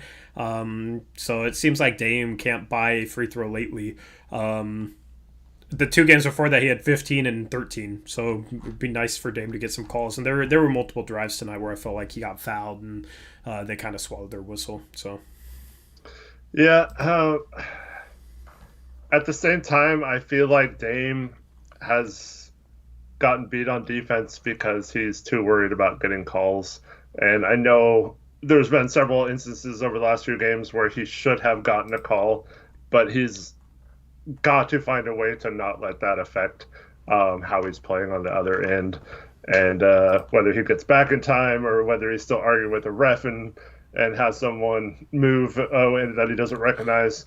So I agree that he probably should be going to the line a lot more. There's been several instances of that where he's definitely got fouled. But at the same time, I'd like to see him maybe address it with the refs in a different way, because what he's doing doesn't seem to be helping. Yeah, doesn't seem to be working right now. So Dame just deserves more respect in general from the refs, from fans, from everyone. But overall, solid game tonight. 10 assists, 3 steals. You know, you like to see that. He's been distributing the ball really well. He's averaging north of 8 assists a game right now, averaging just under 30 points per game. Efficiency-wise, going into this game, I don't have like the updated numbers for this game, but true shooting percentage, I think, is the best gauge of efficiency. He was at 62.7% last season. He's at 61.9% going into this game, so very, very similar and north of his career average. So he's still having an efficient season. If you can be scoring 30 points per game on a true shooting percentage north of 60, you're a very efficient player.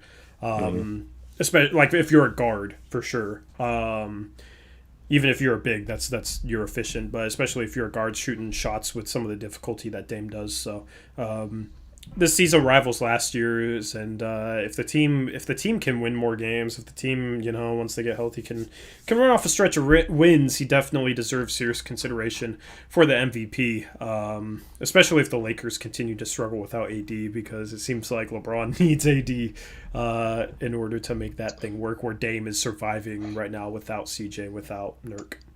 Actually, I think Dennis Schroeder is now the MVP frontrunner, because he obviously means more to that team than AD, right? And LeBron, you're right. I don't know where that came from, but I agree. Let's move on and talk about Gary Trent Jr. He had 3 rebounds tonight. That's a lot for him. He had 3 assists tonight. That's a lot for him. And he shot the ball well. So props to Gary Trent Jr. I don't know. I mean, when he has 17, now it's quiet.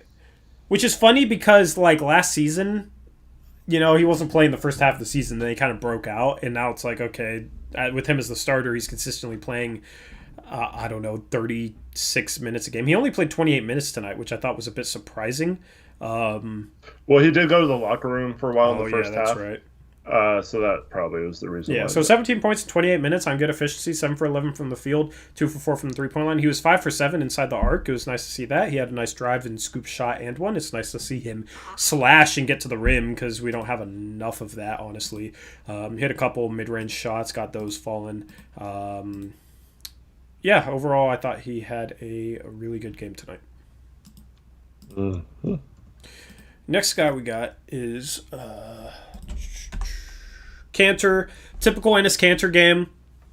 This might be the shortest player segment. 11 points, 11 rebounds, 5 for 7 from the field. I don't know. What do you want to say about Cantor? Yeah, I mean, nothing. If you say nothing, I'd be like, yep, I agree. That's a Cantor-esque stat line. Solid, yeah. Nasir, we'll have more to talk about with Nasir probably. 4 for 7, 2 for 4 from the three-point line. Shot the 3 ball well. One of those was a desperation heave, and one of those was a off the dribble contested 3 that went in and out like it was halfway down. So overall, let me look up his stats, because I'm still wondering. I'm wondering if he still is shooting above 50% right now. Yeah, going into this game, I mean, small sample size, but he's shooting 53% from the field and 52% from 3. He is now 16 for 31 from the 3-point line this year. Okay? 16 for 31. Small sample size, only 31 threes, but I mean, he's made 16 of them. This guy needs to play 20 minutes a game right now. But he needs to. The energy he plays with, he's serviceable defensively. I wouldn't say he's like particularly good right now. He has good and bad moments. He struggles to stay in front of guards, but guarding his position, you know, guarding forwards, I think he's fine. He's crashes the boards hard. His rebounding numbers aren't too impressive, but I mean, he averages a little over 7 rebounds per 36 minutes. So for a kind of hybrid forward, that's pretty good. But overall, it's just his scoring efficiency, and had a nice cut today, a baseline cut. If we ran lob plays for him, he's a good lob target. I think if we had good ball movement, he would drive the lane more because it would be easier for him to slash if it wasn't isolation, if it was like off the catch against a shifting defense. I don't know, man. When I watch Nas play, I get excited because you can see the potential. And it's not necessarily manifesting itself in a super impressive way right now, but you see how good he could potentially be when he plays.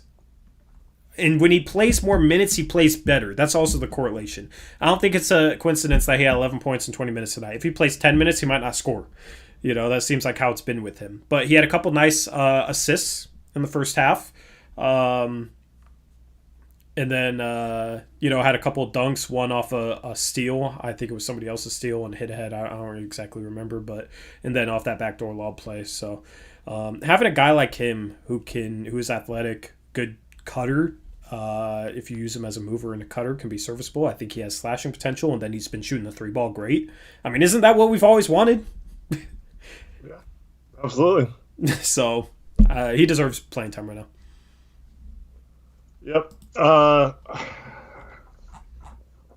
kind of the funny thing is, a lot of reasons why his stats aren't better is because of garbage time. Mm-hmm. And maybe not this game, but there's been several times where he's not gotten the minutes early on or played late in a blowout or whatever, and like he's just like goofing around kind of. But this guy deserves minutes. He should be a part of the rotation. He is, in my mind, could be the difference between maybe even, I mean, maybe not winning a series, but, a game or two in a playoff series. This guy could come in between his defense and his shooting and his ability. We saw tonight an extra step to his game where he drove twice. Both had kickouts to open shooters both times for wide open threes, and we've needed a playmaker. We don't have anyone on this roster who can play make and make those kind of passes, right? Maybe we do, and people just don't realize that these guys aren't getting a chance to show their abilities in the proper way. So when you see it happen in a game like this, then it makes you wonder if we let Nas have a green light to do that more often, and he felt more comfortable driving and didn't feel like he was only going to play 4 minutes and get taken out of the game if he makes a mistake in that role.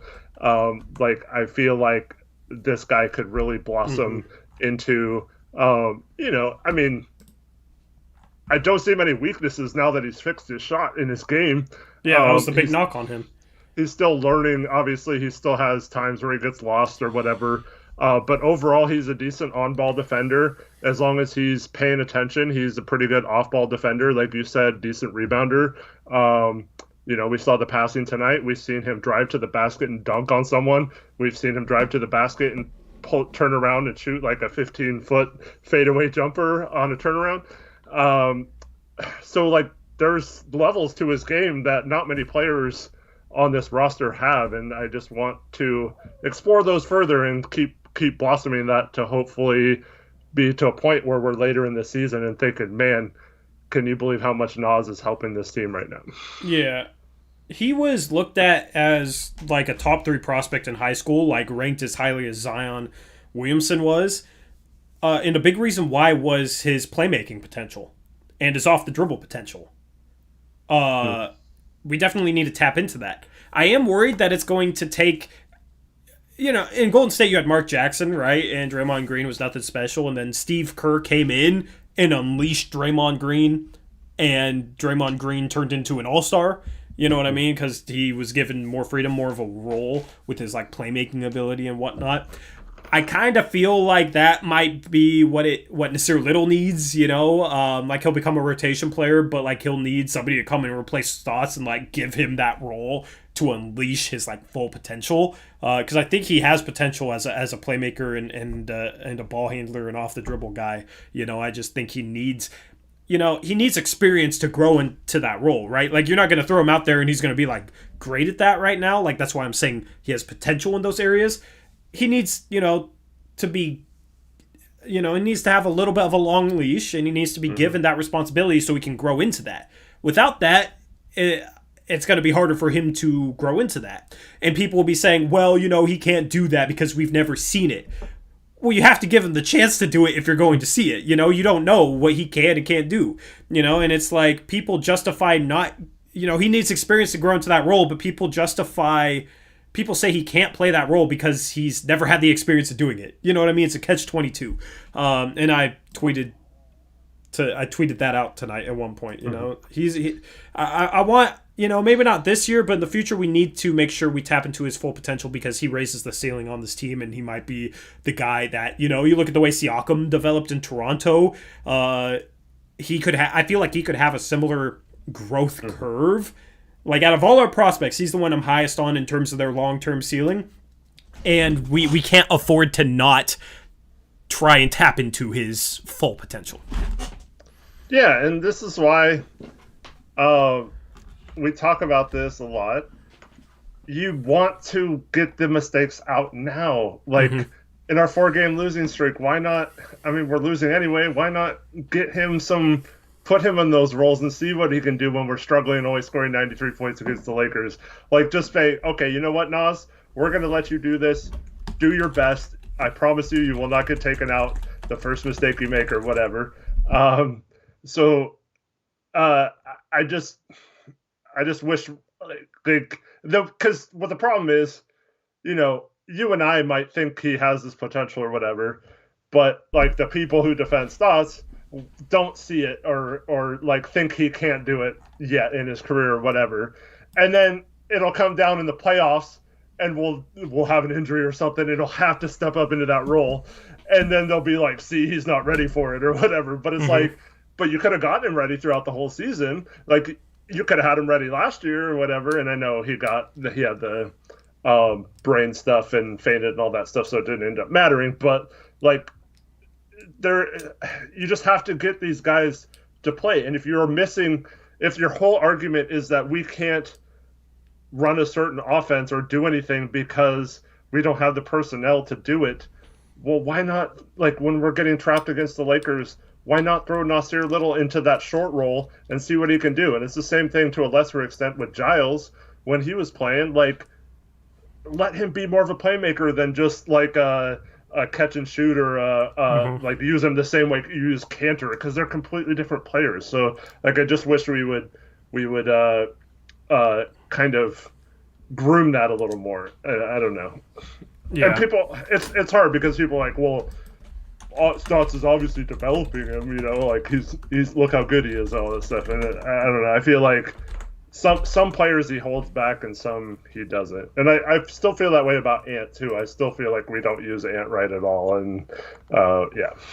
Yeah. I mean, Jimmy Russell says, can you risk letting a kid learn on the job during Dame's prime, though? Same reason Lakers had to get rid of Ingram and Lonzo. You can't waste elite players' prime with guys who aren't on their timeline. Well, the reason they had to get rid of Lonzo and Ingram wasn't because they couldn't risk those guys like learning on the job. It was so that they would get Anthony Davis. And I don't think it would cause us to lose more games if Dame's getting trapped and we struggle with it against good teams already. It's not going to hurt anything to maybe put Nasir Little in a position where he could maybe make plays out of that because we're struggling with it against good defenses already. So honestly, I don't think there's much downside. You give them, you don't necessarily have Nasir Little bring the ball up and is the point guard and breaks every press. Like, you don't get that risky with it. You just put them in positions and you run your offense in a way where they can grow into making plays out of it. I don't think there's that much risk involved with that. Yep, I completely agree. Peace and Love is talking about Stotts, it's about playoff success, right? Well, do you want me to bring up his win percentage in the playoffs because it's not good? One of the worst win percentages of all time of a coach that's been as long tenured as him. So yeah, so I mean, you don't want to go that route, trust me, bro. He says Portland beating OKC was an upset, even though Portland was the 3 seed, just because some casual national media writers were picking OKC. You should know better than that, man. But of course, you align yourself with the casual media writers. come on. You're better, bro. We disagree, but you're better than that to put credence into an ESPN writer who watches the Blazers maybe 5 times a year max, if that, and put stock in their opinion over people who watch the team every single game. Come on now. Let's move on. And hey, Gordon, he won't bring that up though. It's not Stotts' fault for that, but it's props to Stotts. If they ever have success, and then it's never Stotts' fault if they ever struggle. Bozo Stotts $2 donation says "El wee wee." Is that like a new meme? Because I saw that picture on Twitter. Kitty on the finger. Oh, so I don't know what it. I don't know what it I'm means. old, I guess. Yeah, Eric's just a killjoy with all your memes. Don't bring them his way. No, because it was dumb, in particular with Westbrook, because he was like, "Oh, what does that mean?" And then someone explained it to him, and then now ever since then he's like, "Oh, we," like all the time. It's like, yeah. This is the first time I've seen him say it. So you do you, Westbrook. Don't let the haters bring you down, bro. Appreciate the donation. But yeah, peace and love. You are so ridiculous with your takes right now. It is making my brain hurt. If Portland front office does what you guys... Okay, let me just go off on this guy for a second. If Portland front office does what you guys want and fire Stotts, will be the next Houston Rockets. Bruh! You think Dame is going to go James Harden? You're disrespecting Dame by thinking he's going to act like James Harden and demand a trade, like his loyalty is hinging on a coach. His loyalty runs deeper than that, bro. So saying that it doesn't is insulting to him, because the only way we go the route of the next Houston Rockets is if Dame demands a trade. The thing is, he's under contract for longer than Harden was. Your takes are ridiculous. You gotta get better with your takes, bro, because your takes are too easy to argue. They're too ridiculous. They're too surface level. When we ask you to back them up with further evidence, you say, nah, I'm not gonna do it, too much work. And then you come out with takes like this that are just horrible. Come on, dude. Be better than that, okay? I'm cool with you disagreeing, but I said earlier I'm going to challenge you to actually bring up legitimate reasoning with your disagreements. Instead, you're sitting here saying, if they get rid of their coach, they're the Houston Rockets. Come on, man. That's all I'm going to say on that. And for the record, the reason why Harden and Westbrook initially got mad at the Rockets organization was because their owner was supporting some anti-black issues and some people who probably shouldn't have been supported by an owner of an NBA team, and it was very outspoken about his love for that candidate, and that doesn't go over well when that person is standing up against players that you have on your team. And I don't blame them one bit for wanting to leave that situation. And yeah, I mean, they obviously could have handled it a little better, but they've had more playoff success. Yeah. They've had more playoff success than us in the past 5 or 6 years. So we're already, the past 5 or 6 years have been worse than them. Then they try and go small ball and start Roko at the 5. We're not doing that. They also brought in Russell freaking Westbrook. We're not, going that route. And then the ownership problems that you laid out. And then, there's so many differences there. I hate when people bring up reasoning that is just so surface level and not based in reality, but just try and pass it off, and it's almost hard to argue unless you just pick it apart. You're not even comparing apples to oranges. You're comparing friggin' apples to, I don't know, pizza. You're comparing apples to pizza, bro. That's how different those two teams and situations are. Come on, man. Dame ain't Harden. CJ ain't Westbrook. Jody Allen isn't, however the hell you say the Rockets owner's name. Come on. Let's move on and talk about Rodney Hood. Okay, yeah. I don't know. I know you probably got stuff to say. I just don't want to get too derailed with it. Just let me bring up that other than Kerr winning multiple times, dating back as far as I can remember, I mean, till Popovich in 2015, I guess, is the last time a coach won that wasn't in his first year as head coach of that team. So it absolutely does not mean that the team will implode or that you will be pulling a Houston Rockets. Westbrook, you can quote that. Put that on a t-shirt. You can be our underdog. But yeah, so yeah, and he's going to try and justify that comparison is just going to make him look ridiculous because it's just a terrible take. No matter, it's unjustifiable. There's no way you could justify having that take. But yeah, Dame would go Harden if if they brought in a coach who would maybe get him easier shots. He would go Harden mode and risk and violate COVID protocols and put his whole family at risk and then force a trade out to a big city. Yeah, that. Just disrespectful, bro. Disrespectful of Dame with that comment, man. But let's move on and talk about Rodney Hood. We are almost at 2 hours. Rodney Hood, 8 points, 2 rebounds, 3 for 6 from the field, 2 for 3 from the 3-point line. Had a solid game today. Played 24 minutes. Not a huge impact scoring wise, and I don't know, kind of is prone to being invisible out there. But he had a nice drive and finish. That was nice to see out of kind of like a broken half court set. It wasn't even a set. It was just a stagnant possession that he had to create something out of. Hit a couple threes, which was nice to see. It's just at this point, I'm not, a decent game. I'm not like taking it as a sign of anything to come because he's had decent games. It just seems like he's too inconsistent at this point right now. But hopefully he can kind of gain that consistency and consistently play better. Yeah, and I'm kind of worried about what they're going to do with him with 10 back-to-backs in the second half of the season. And we have a back-to-back coming up on Wednesday and Thursday as well. I'm hoping he's able to play on both of those and work through it. Just hoping he doesn't have any nagging injuries like he's had a few times so far this year. And he can start to develop some consistency maybe as long as he doesn't miss any time the rest of the season. Yeah. Yep. I agree. I can't. Let's talk about NBA scores. Let's go around the NBA. Do you have our picks against the spread records by chance? I'll do it while you do it while. Yeah, that's perfect. That's what. I have it all circled. I just have to add them up. Yeah, add them up. The Blazers. I picked the Blazers today. That worked out for me in chat. It's funny because normally I'm the one picking against Blazers and picks against the spread. But today I was like pretty much the only one other in chat picking for them, and they actually covered the 8-point spread they had today. LaMelo Ball went off for the Hornets in the loss. He had 30 points. Where's he at? 30 points, 8 assists, 6 rebounds, 4 steals. I felt like our defense on him was horrible though. Like he had so many wide open threes. And so many times where he just, like, half-heartedly drove the lane with no resistance. I don't know. Like, yes, he had a good game, for sure.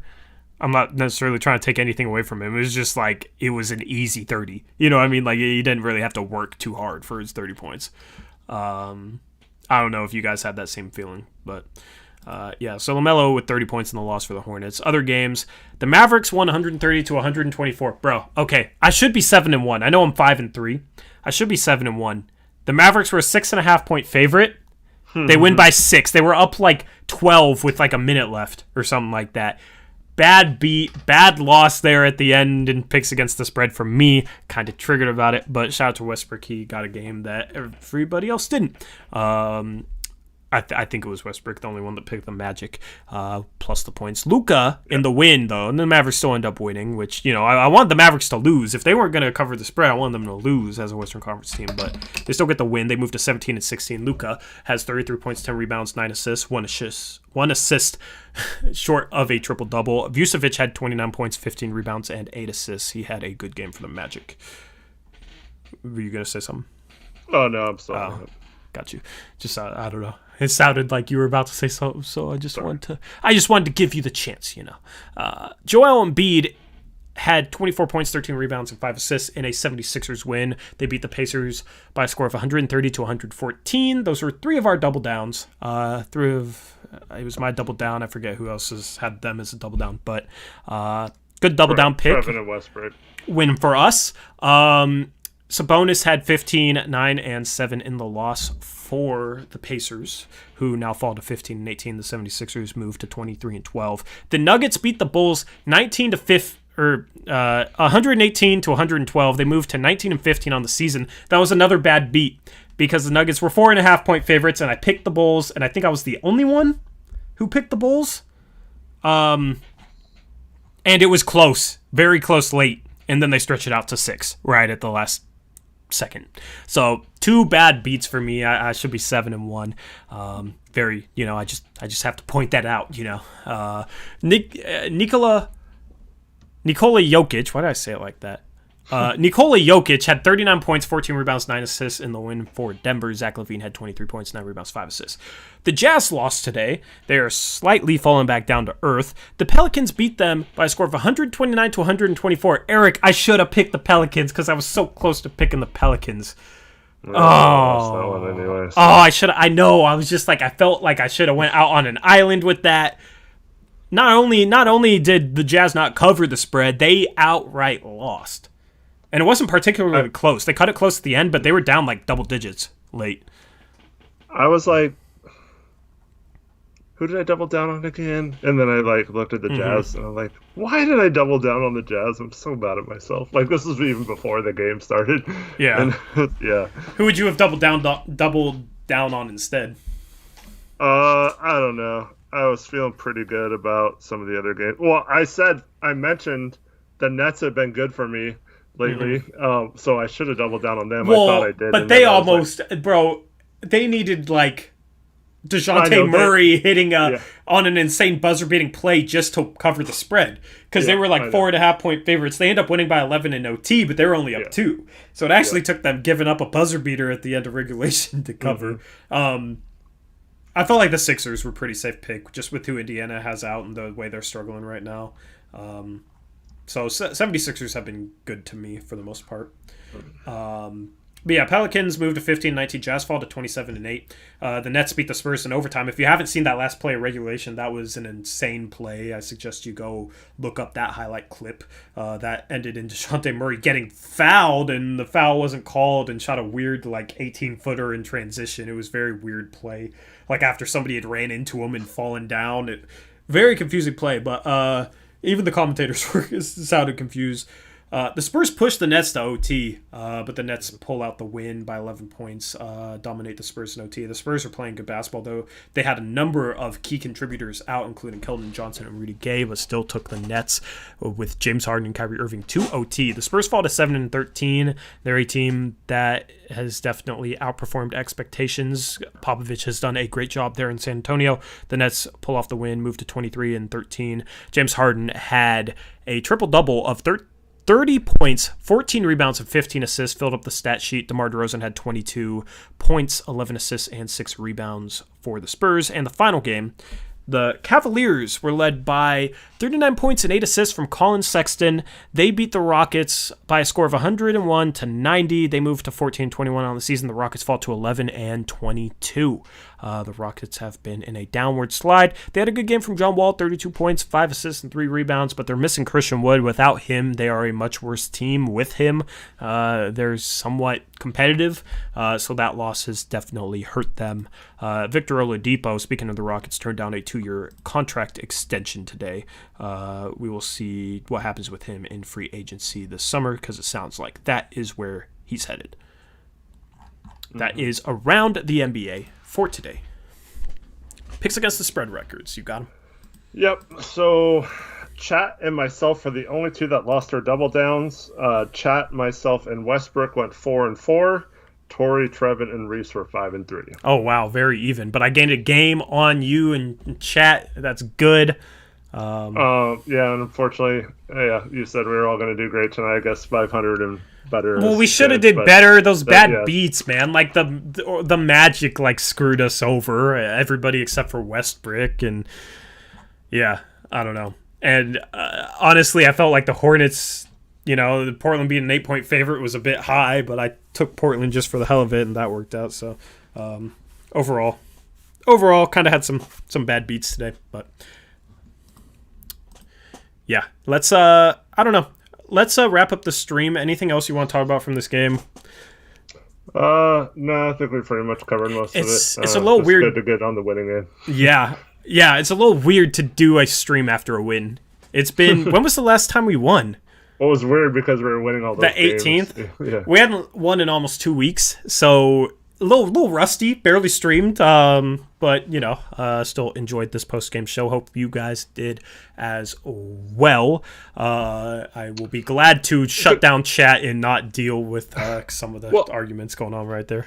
I just want to say something to Peace and Love. So he says no one can convince me that getting the win Stotts is getting from a beat-up roster is not overachieving. Good night, fellas. Good win for the Blazers and Coach Stotts. Okay, so I completely understand that line of thinking. I have no issue with you thinking that way.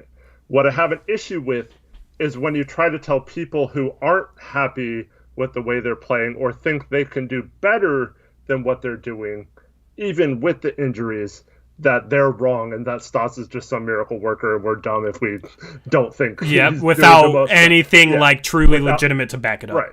And then when you're challenged to back it up, you just say, "No, it's too much work. I'm not going to do that." Which is what you did earlier this stream. Yeah, you could say okay, they're 19-14. They're absolute. You can't tell me that if you told me that CJ and Nurk would get hurt in this season and we'd still be 19-14, you wouldn't take that, right? But we've had an easy schedule. We've lost games that we should have won despite that. All that kind of stuff. So there are contexts to this argument that you just seem to want to forget about or not mention, and we try to talk about this context every time we play, whether it's a win or a loss. And so I don't want to get into discussion with someone who will never change their mind, which is fine, but that isn't listening to what we're saying, because you said it's not a conversation. It's not a true conversation. Yeah, he said earlier Dame's going to leave because we don't do ISOs and stuff. Not one time have Tori and I ever said that ISOs and pick and roll are not an important part of an offense. You have to have those things to win. It's just that you can have them later in the shot clock in a possession. Tori's mentioned that several times. Every team has run them. A play first and then run ISO with Dame. He can still do the same to bail you out at the end of the shot clock. Yeah. But don't just resort on it so heavily. And if you mix it in, he's going to get better shots off of those pick and rolls and ISOs. So he will absolutely not have a problem with getting shots off ball and all that stuff. So it makes no sense to argue with someone who refuses to even acknowledge or think and then just puts words in our mouth saying that we're saying we shouldn't ever ISO and Dame would not even be a good player. That's why I wasn't even going to say anything because he's not going to listen. Bro, okay. Dame hitting 2 threes in 10 seconds, that miracle comeback against Chicago, right? We should have 1,000% lost that game. 1,000%. You're down 5 with 10 seconds left. We're without Dame doing all that, we're 18-15? Guess what? We're only a game and a half ahead of the Memphis Grizzlies, who have played without Jaren Jackson Jr. all season long, played a large amount without John Morant, have been missing Justice Winslow, another role player, kind of like Zach Collins-esque role player for them. They've been, just as hurt based off injuries and played a harder schedule, right? The fact is, right now, they're only 2.5 games behind us, and that's with us winning maybe the most miraculous comeback that I've ever seen in Blazer history. You know what I mean? We've had Dame pull out some miracles. So saying they're overachieving, given the fact that they don't really have a good record against winning teams, this team is capable of beating losing teams. We're facing a lot of banged up sub 500 teams right now. And if you don't think this team is capable of beating those teams, then I don't know what to tell you. You're just sleeping on the roster and hating on the players. Because honestly, against above 500 teams right now with these injuries, we're not really competitive. So, if we're competitive against, if we're beating the Clippers and beating, the Utah Jazz with the way they're playing and beating the Nets, then I might agree with you and say, yeah, we're overachieving based on the roster, but we're not winning those types of games, right?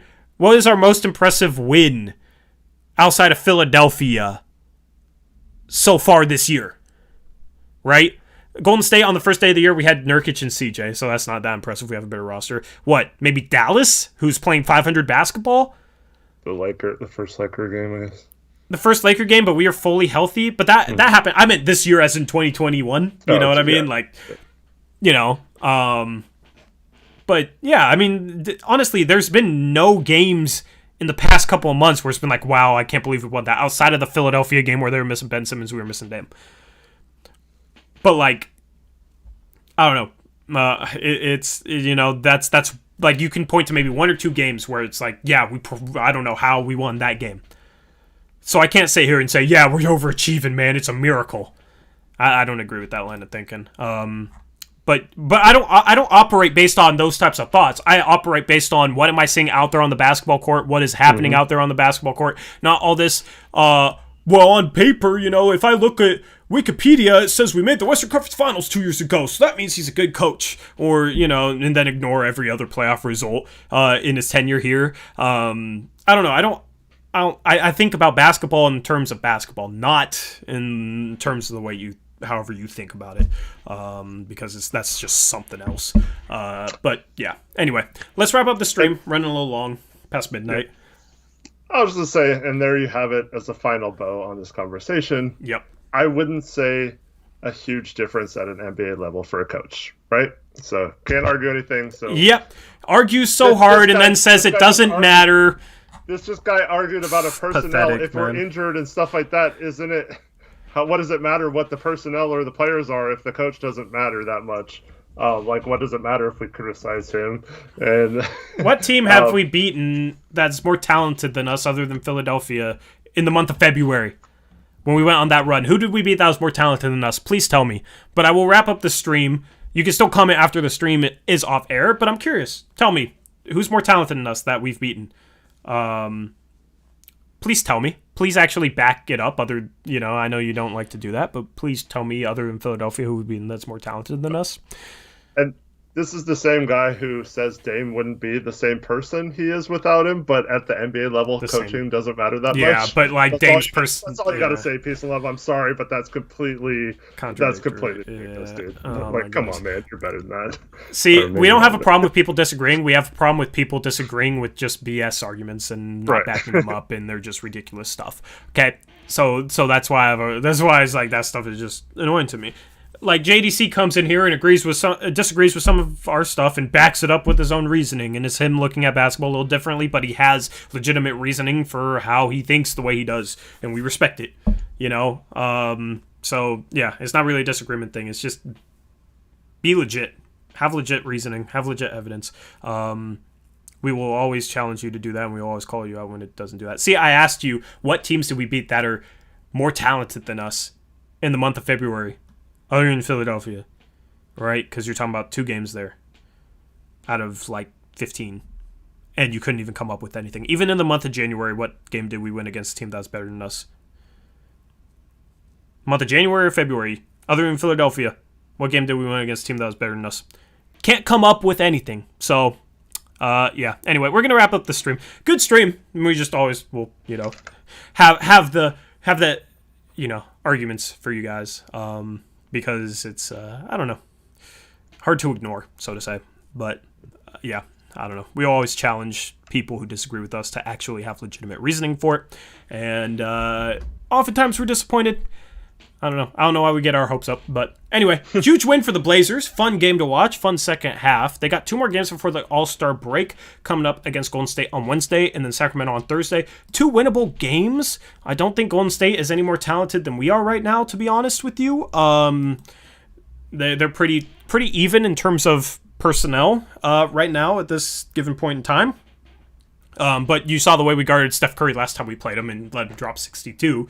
We'll see if Stotts comes out with a different game plan than when Steph dropped 62, or if he's just like, well, I can't coach because coaches don't matter, I don't matter, so hopefully he doesn't score 62. We'll see if that's the game plan. I don't know. It'll be interesting to see. It's always fun to watch Dame and Steph go against each other, and that's the matchup you'll have on Wednesday, and then Thursday, Sacramento.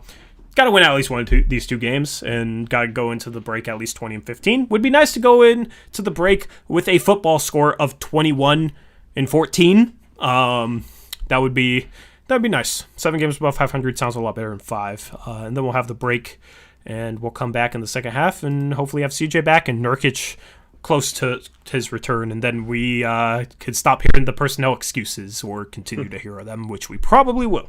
That is basically what lies ahead for everyone. I noticed how he still hasn't listed any teams other than Philadelphia that was better than us that we've beaten in the last 2 months, but I'm going to stop asking him because obviously he doesn't have anything to back up what he's saying. It's not legitimate words that's coming out of his mouth. Yeah, that's going to wrap up this stream. Anything you want to add? We running long. This is our longest stream.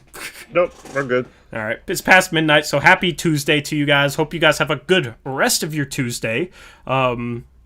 And we will catch you again on Wednesday. Thank you for tuning in. Make sure to follow us on Twitter. The handles are in our name tags.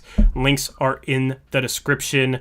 Peace and love. You gotta be joking, bro.